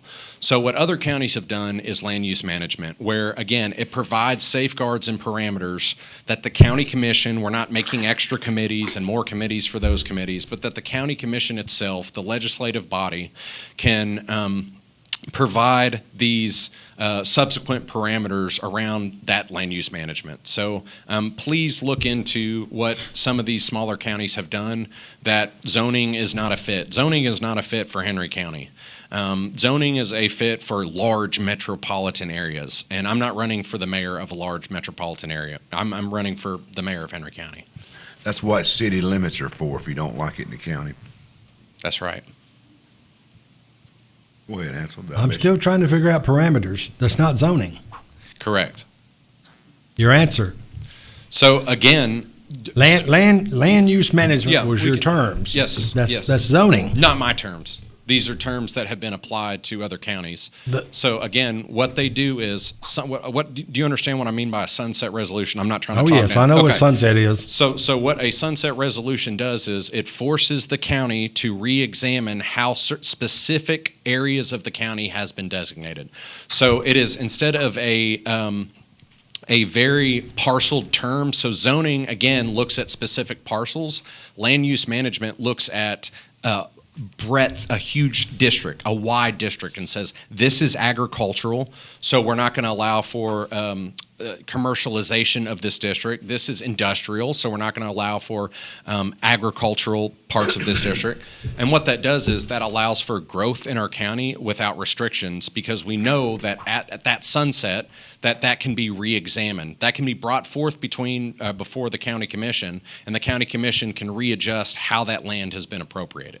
So again, you can live there. You got your farmhouse. It's agricultural land. We can look at. Our county historian is sitting right next to me, and we can ask our historian, how has the land historically been used? So that is how the land should be used moving forward. But that doesn't mean that this cannot be changed, and that's the difference in zoning. So again, zoning is very rigid. Zoning is parcel by parcel to say this is used for this is used for that. Land use management is a broad net that is cast to say, look, this is our industrial section of the county, this is our commercial section of the county, this is the residential section of the county, this is the agricultural section of the county. And as the county grows and as it adapts, we can make those changes. Okay. I hope that better answers your question. I'll leave it at that. Give me a headache. I mean, well, it doesn't matter. We're just My asking time. questions and giving you an opportunity. I want to ask Mr. Webb, do you wish to respond to that? I'm afraid land use management is like poking a hole in a dam of zoning. So I'm not sure what the word is, but dubious of that. I would have to really get deep into the research on that and see what other counties have done. It seems that some elected offices I hear on the streets. See, I'm a street guy. My questions come from the people. And it seems that some elected offices are in a contest as to who can grow their offices the largest and the fastest. Have you a plan to put checks and balances in place to put needs in front of wants? And which offices do you see as a target, Mr. Webb? Are you talking about space or people? Offices, the whole office. I'm not going to name what, but an elected office, they're in a contest to grow their office. They got to have more people, I guess. That's what the people's telling me that I hear on the streets. And do you have any you want to target to make sure they're not overspending, their budget gets checked closer? You really have to take that on a case-by-case basis, That's an my question, office-by-office basis. Do you have any in your mind? What I would like to see us try to accomplish is something other than the deputy system that we have. I think it's antiquated. I don't think it meets the needs. We have like a deputy 1, deputy 2, deputy 3, and there are rigid salary schedules and so forth. Why not have the officials say, here is your budget. You decide how many people you need within your budget and how much you pay them. Let's give them that authority. Do you have any offices, elected offices in target that you really want to look at closely if you get to be mayor? Well, I think, and I'm going to use Jonathan's term, a return on our investment. For example, moving more to a full-time position in, say, the property assessor's office. If that position generates more revenue, yeah, that's cost effective. That's good. That's a no-brainer. If same thing in the trustee's office. If having a position there will generate more revenue, then yeah, absolutely no-brainer. If it pays for itself or we make a little profit, I think that's awesome. But let's put a lot of this in the hands of the officials. Jonathan, do you have I lost my question. Hold on here a minute. Same question to him. Do you remember it? Yeah. It seems that some elected offices, they're growing in leaps and bounds. People saying it's a contest. Because every time I turn around, I guess I need to be clear on what I said. They're asking for more. They're like they're in a contest, the people saying, to grow their offices. Do you have a plan to put in place what I would call checks and balances to make sure the needs are put in front of the wants? And do you have any particular office that you want to really look at closely if you get elected mayor? Sure. So there are a few offices that I think that we can look at. As far as the elected officials are concerned, we do have this mentality. Again, I've met with each and every one of them multiple times. We do have this mentality of a use it or lose it when it comes to budgetary items. Again, if we can empower those elected officials to let them understand and know that we are here to, the county mayor is here to support those offices so that they can succeed in generating more revenue, so that they can succeed in doing what they have been tasked to do. One way in which we can cut a lot of those budgetary requirements within those offices is by decentralizing some of our accounting practices. So right now, the Private Act, we are required that if we need to make certain monetary adjustments, there is this bureaucratic gridlock that really frustrates the county officials. They have a hard time making simple ACH payments. So by decentralizing some of our accounting practices so that we can, again, empower the elected officials that we have, and we are very blessed to have the elected officials that we do. As far as the specific places in which we need to examine, I think there's some areas within county government that haven't been looked at under a microscope for quite some time. And those. Do you have any out? Can you let me in on any one you're talking Sure, about? absolutely. So the airport was one of them. Okay. I think that there is short-term revenue opportunities at the airport. I think there's short-term revenue opportunities at our recycling center. There are for-profit recycling centers within the county. I think if we can work with that leadership and work with the people that are at our recycling center, I know we can find revenue opportunities there. So. All right, I've got one. But those are just two, to name a few. I got you. We're going to let these gentlemen right here ask some of the questions from the audience. I haven't really seen the questions. Introduce yourself, young man. I'm Samuel Harless. I'm from the Murray State Speech and Debate Union. I've got a question for you, Mr. Webb. So you were on the board for the Henry County Hospital when the hospital was sold. Looking back, would you change any decisions made by yourself or the board about how the hospital was managed in the 2 years prior to it being sold? In the 2 years prior that it was being sold. Okay. You have to go back a little bit further. We were already on a downward trend, and much of that was insurance, and we were losing ground. We did not have a strong lobby in Nashville like big hospitals like HCA and so forth. We're a little county-owned, government-owned hospital. And politically, government-owned health care, in the current political climate, we were battling that. So we were already on a downward trend. Then COVID hit, and there was a big infusion of federal money. So that brought us up. And then that ended, and we went back to where we originally were on that trajectory, okay? So we had to make some really hard decisions. We couldn't do anything about insurance reimbursement, and that hit us very hard. So to use a medical term, how are we going to stop the hemorrhaging? We look at a couple of departments in which we're losing money. Number one, nursing home, okay? So let's unload the nursing home. I was very concerned about the age of the buildings there, and I think later if we held on to those, that would be a burden on the county. We were under a private act, and we could not sell the nursing home until a decision was made by the Tennessee General Assembly and signed by the governor. So we had to wait months and months and months for that. And then the second thing was OB through births. Okay, that was draining us, and so we hated that. And it's akin to having to lose an arm to save the rest of it. But hopefully, we're bringing back OB.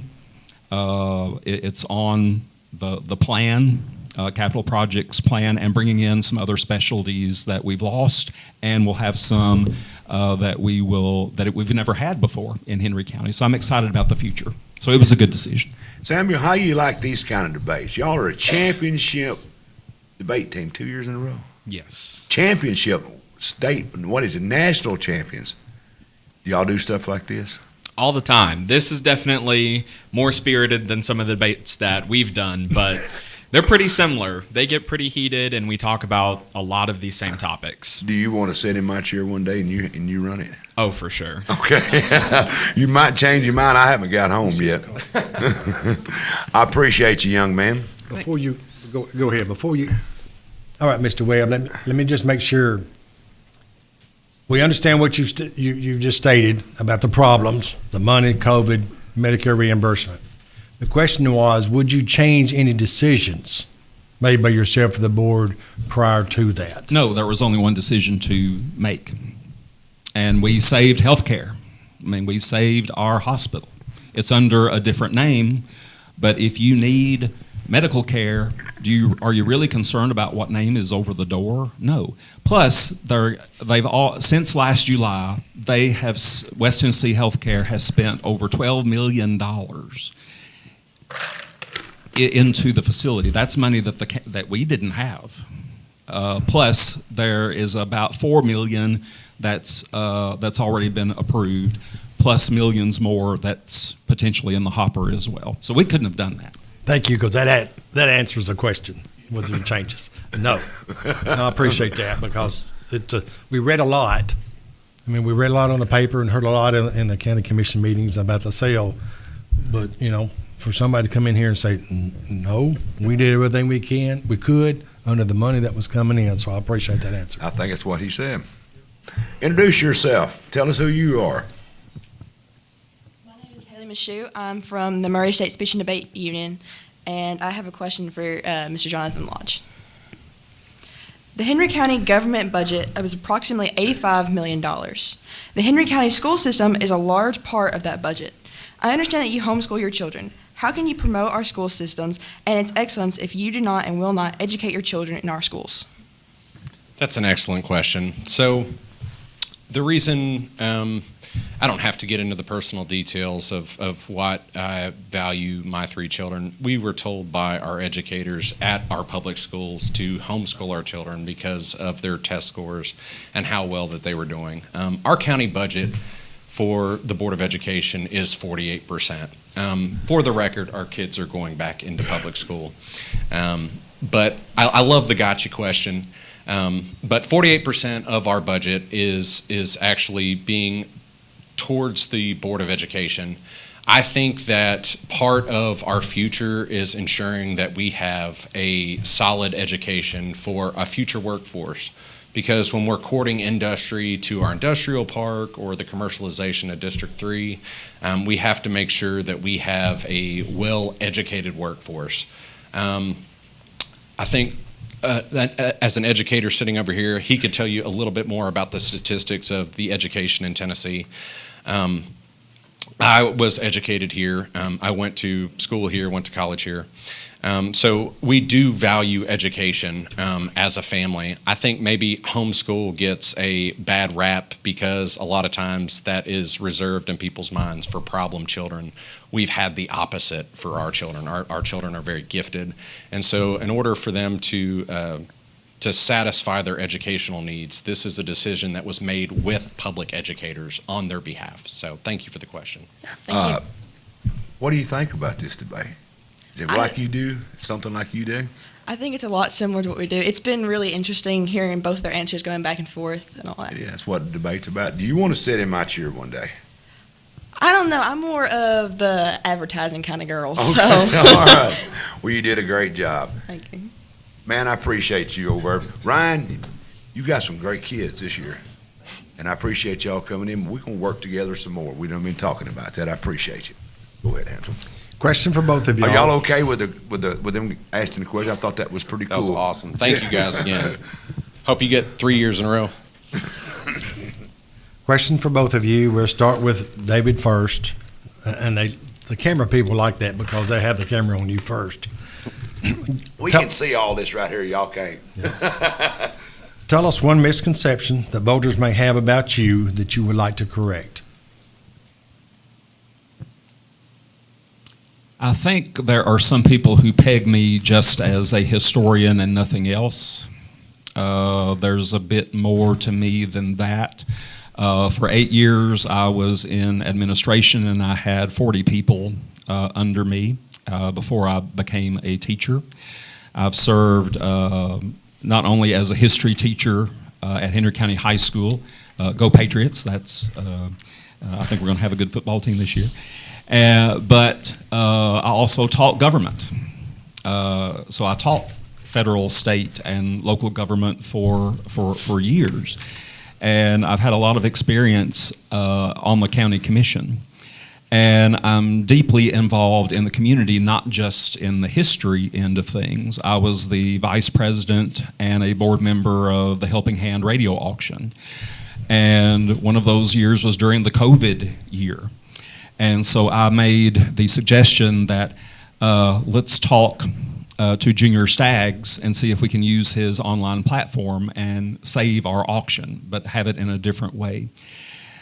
And they went to Junior, and Junior said, "I'll take care of it." So if anybody saved Helping Hand that year for our first responders and our other nonprofit organizations, I give a lot of credit to him. But we also had a super board, a super hardworking group of volunteers. I've also been on the Paris Henry County Industrial Board. I've also been chairman of the beer board. I'm not a drinker. I'm not even a teetotaler. And I've also been the chairman of the adult-oriented establishment board that regulated topless bars and adult bookstores. So here's a Southern Baptist deacon, having his signature on the permits in those places. So I'm gonna let that go. So there's a joke in there somewhere.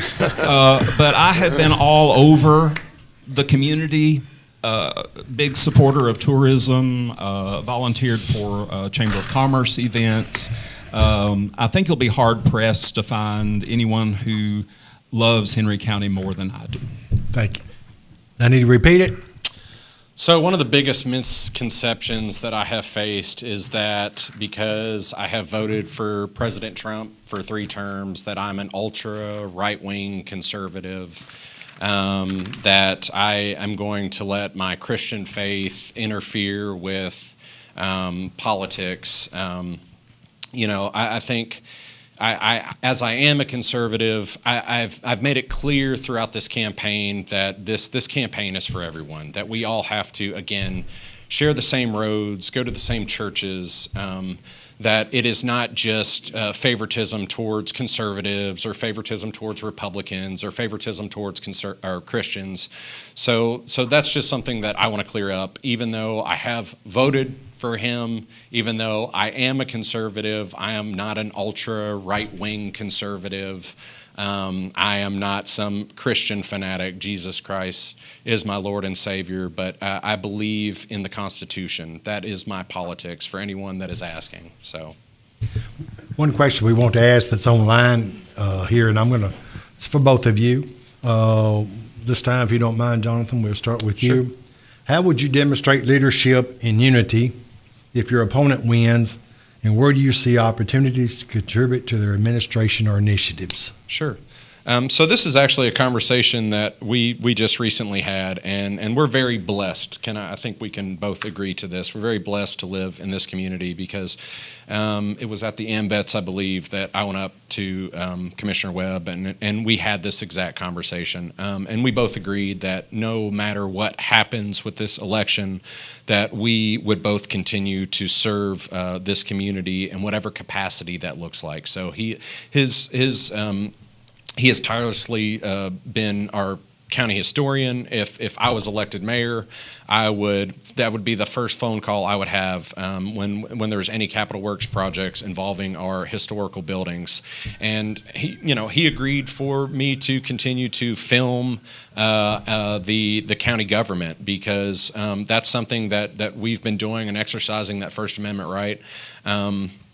So that's important. That we're both public servants. We both love Henry County. I can say that about him. He can say that about me. And we might disagree on some things, but we agree on that one point. So, Mr. Webb. Oh, there are a couple of committees I've already got him on.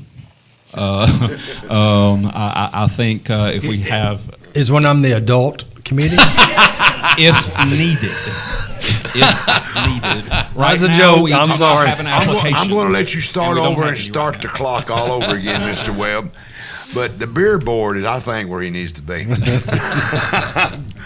Starting from scratch, I took away from him. Go ahead, Mr. Right. I want to think- apologize, Mr. I Webb. think if we had a committee exploring land use management and data centers, I think he would be terrific at that.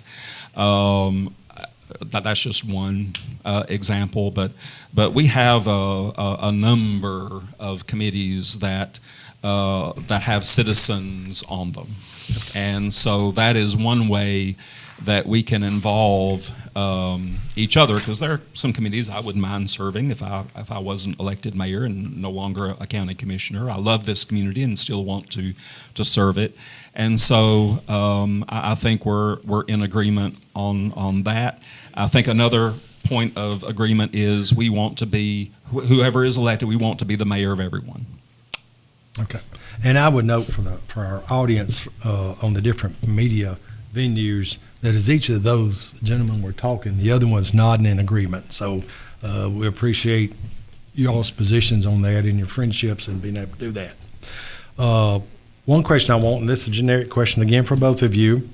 We've had someone ask, we want to talk about agriculture and tourism, in that how do you balance the emphasis from Henry County government on tourism and agriculture and being able to strengthen the farm communities, strengthen our tourism, and I'll just leave it wide open, and we'll start with Jonathan, you on that one. So, one of the things that I've done throughout this campaign is made sure to talk to as many farmers as I can, and to hear the needs that they're facing. The U.S. Department of Agriculture has made it extremely difficult for some of these generational farms to continue to operate within the margins of culpability. So I think that something as a county mayor within that purview, again, is to lighten that tax basis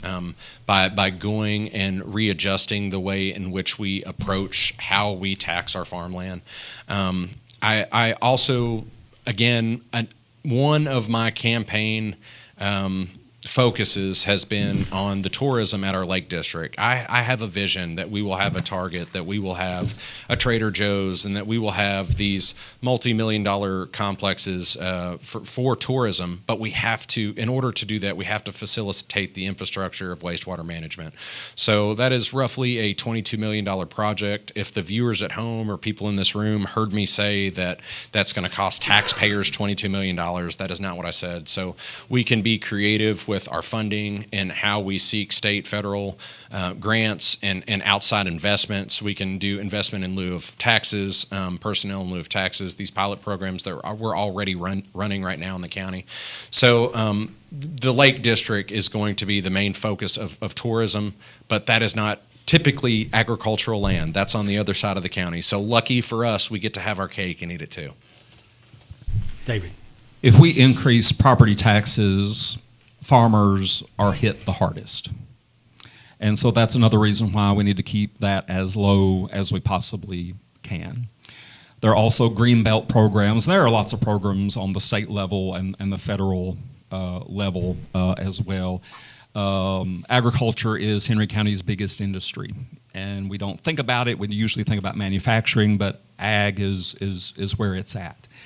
And a lot of our farms have been in families for many, many generations. And I see around the country that we're losing a lot of family farms. And ultimately, we need to do what we can, which is not much, except trying to keep our tax base low. In terms of tourism, we have a phenomenal tourism authority. We are in the Tennessee River Resort Act. And they sponsor, among other things, fishing tournaments that brings in lots of people and cash coming into our community from other states. And then also the phenomenally successful Tennessee River Jam. And if they have a bigger act next year, I don't know where we'll put them. So that was a huge tourism boost. No telling how much tax revenue was generated in just sales tax from those thousands of people. And many of them traveled here from other states, and that's new money coming in. So just a couple of examples, but we need more hotels, and for that to happen, we need sewer systems. Do we want to be like Jackson or Nashville, or do we kind of like it like we got it? Y'all keep talking about growth. We'll grow this, let's grow that, let's get this. Do we really want that? I don't think either one of us up here, Mike, have said that we want to be like Jackson or Y'all Nashville. keep talking about growth. So yeah, in order for infrastructure, us, growing this and growing that, doing sewers. Do we really, we got it made here? So in order for... We love Paris and Henry County for what it is, sir. Absolutely. Not for what it could be. All right. So in order for us to recognize opportunities here, it's something that we have to take control over. I don't believe that opportunities are going to fall in our lap. So to maintain the buildings that are falling apart, in order to fund some of these capital works projects, we have to have revenue.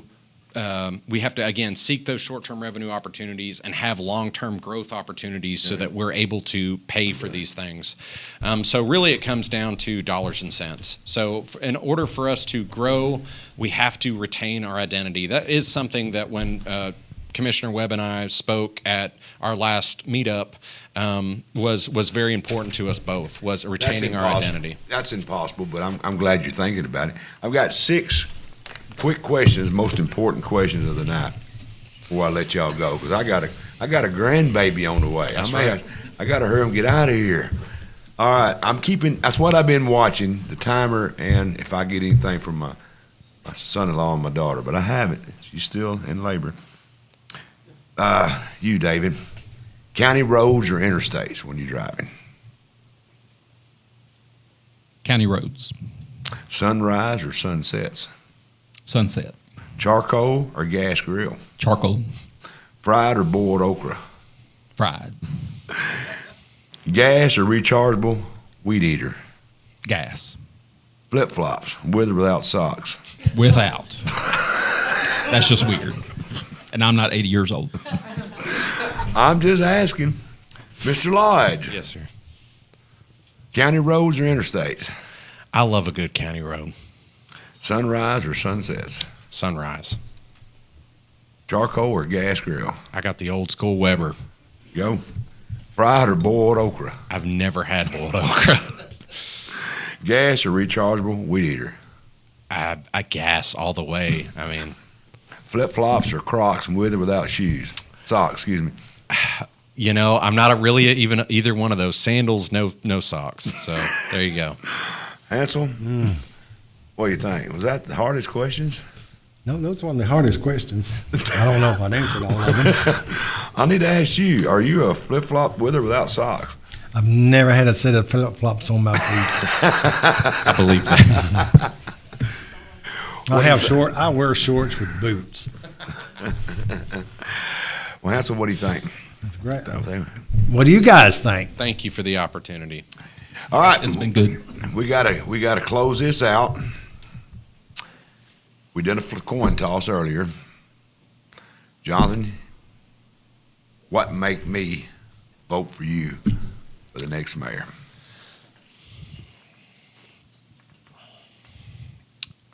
Our future is not going to be determined by accident. We have to be intentional about the decisions that we make. We have to leave this county better than which we found it for future generations. I believe in expanding and developing our industrial park, expanding the infrastructure at District 3, and finding short-term revenue opportunities for our county so that we can be in better fiscal health. I would be honored this August 6th to be your next mayor. David Webb, convince me to vote for you as the next mayor of Henry County. I have three overarching goals. One is we need to earn back trust in county government. Right now, we don't have it. If I mention county or county government to people out in the community, it's immediately a negative reaction. How do we overcome that? We overcome that through communication. And we communicate very well within county government, but I don't think we do a very good job of communicating outside of government to the people. I don't think we're writing press releases. We're not posting on social media.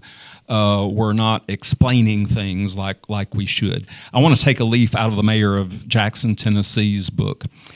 He regularly puts a camera on himself, especially before a county commission meetings, and goes through all the resolutions and explains exactly what will be going on in the meeting. And then if you have any questions, please call his office. And people love him for that. I think that's terrific. So improving communication. And the last thing is planning. We do not plan even 5 years out. And we need to be looking at 10, 20, 30 years down the road. We need a long-range planning committee made up of citizens. We need all departments to submit a 5, 10, 20, 30-year plan for their particular office. Give it to that planning group and come up with a comprehensive plan for Henry County that will bring us into the next generation. I think people are hungry for stability and they're hungry for statesmanship. And I would appreciate your vote on August the 6th, but also in early voting, which is July 17th through August 1st. There you go. Everybody that comes into this studio, you know you're in the Brewer Street Mafia, right? This is the studios, the Brewer Street Mafia, and everybody wants to know, can they be a member of the Mafia? I've got something that my friend right here is going to give you. I'll walk over and give that to them. I'm going to make you, after Hansel and I have been talking, you okay with it, right? I made the vote. He made the vote. It was kind of risky there. We're going to make both of y'all official members of the Brewer Street Mafia. Awesome. I have a Sicily connection. I have a Chicago connection. Now you've got I've got a Brewer Street, Paris, Tennessee now, connection. If you'll That's read awesome. it'll tell you on there that you're an official member. But I'm going to tell you, I tell this every week, how valuable that is. Thank you, Mike. You're welcome. If you put 5 pennies with that, it'll bring a nickel. I will treasure this. And thank you, Hansel. Yes, thank you guys. Appreciate it. All right, what do you think, my friend? I think we did a good job. How about you? How about the audience? What do y'all think? Y'all think it went well? The questions was presented to me because Hansel's out in the public, but I'm in the public more than most people. I'm out there every day. I go out and eat lunch. I see people. They know I have this talk show. They knew y'all gentlemen was coming on. And I was bombarded with questions. I was getting them up till showtime. Changing this, do this. Can you ask them this, ask them that? You know, and I can only ask certain questions. And I don't have time. We've been 2 hours, and that's plenty of time. It sounds like a long time, but it's not when we're doing something as important as we're doing. We're asking the public to choose between two candidates to be our next mayor. And I think 2 hours is at least that's what you and I can give to make sure that the public and the voters know who the candidates are. So the questions that we had was mostly from the people that you see every day that wants to know about y'all too, except for the one where I give my political statement about the budget. And if you don't believe that's true, Mr. Flowers is sitting right over yonder, and I want to say this, I question him about my numbers. David, where's my numbers on that budget and everything? Right on it? Right on it. That's what I said. So I knew what I was talking about. And it's something y'all, one of y'all or both of y'all, need to address. This saying, well, we got to put so much money back. Every business has to do that, but there's a limit to when it becomes stealing. So I feel like I'm getting robbed sometimes. But anyway, Hansel, I appreciate you, my friend. Yes, sir. Give a big shout out to these people right here. Help me out, brother. Your last night. Shout out to Chef Andy at Nani's Pizza, again providing food for our crew and the guests tonight. Shout out to the Flower Station for the gift baskets for our candidates tonight. Want to wish a happy 10th birthday to Lily Atkinson. Lily, happy birthday, girl. I know you at 4-H with your dad, Ken. We needed you, Ken, but I know. Hey, happy birthday. We all love you up here at the studio. Want to say thank you to our sponsors and viewers. Thank you to Kevin Keel, Scott Norwood, Ken Atkinson, and Dana Allen that makes this thing run right. But most importantly, happy 250th birthday Happy America. 250-year birthday, America! What better place to live than America? That's right, USA. Hey, and when you celebrate, I'm going to let you in on a secret. Y'all may not know this. Some of you do. When you celebrate July the 4th, this coming Saturday, remember one important thing. That's my birthday, too. So celebrate me, your humble host, the trophy boyfriend. Celebrate me, too. Hey, you know, when my children was young, we'd go watch fireworks or we'd shoot fireworks. They always thought it was for their daddy. They'd tell you, well, they're doing this because of my father. But, hey, go vote. I say this every week on these voting things. Go vote because my father, Big John Weatherford, he told me, he said, son, if you don't vote, don't bitch. So I'm going to repeat what my father told me. If you don't go vote, don't come up to me bitching because it don't matter what you think. That's a God-given right. It's in the Constitution. It's the only thing that nowadays don't cost you to do. It costs you not to do. So get in your cart, fire up your mobile, ride over and vote. Hansel, what else you want to say before we let you That's go? about it. And if you use the mobile, make sure it's serviced by Weatherford. That's right. That's Mike Weatherford works on it. And celebrate my birthday and tell them again, happy birthday, America. I love this country. I wouldn't want to live nowhere else. Hey, y'all give a round of applause for America's birthday. Come on, get loud. There you go. 250 years. Hey, tune in. Not next week because I won't be here. I'm taking a week off. I got to calm down all this stuff. But the week after, tune in and watch me take on Dr. Ken Berry, Dr. Andy Lundberg. What could possibly go wrong? You forecast anything go wrong? Yes, sir. Well, pretty much the whole show. Well, July the 14th, 7 p.m., tune in. I get to talk with Dr. Ken Berry and Dr. Andy Lundberg. I'm going to teach them how these old street boys do it. That's coming up July 14th, 7 p.m. And then the next day, don't forget, I got Nicholas Hoshire coming in.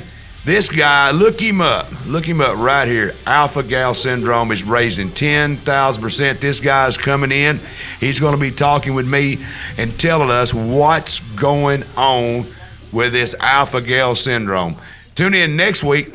That's coming up July the 15th on a Wednesday special edition show. You don't want to miss this. If you want to know the truth about this alpha-gal syndrome, I'm going to have a guy here to tell you. All right, folks, have a great 4th of July. Go vote. Hansel, appreciate you, brother. We're going to have to start doing this again next year. Get ready for it. It's coming because we've been called all over the country to do this. But next year somewhere? Somewhere we'll be doing it. We'll be here. Tell them what they got to do tune in on the next time. Like we tell them, Hansel, help me. Tune in and don't be late. See you next time. Happy 4th. Love you.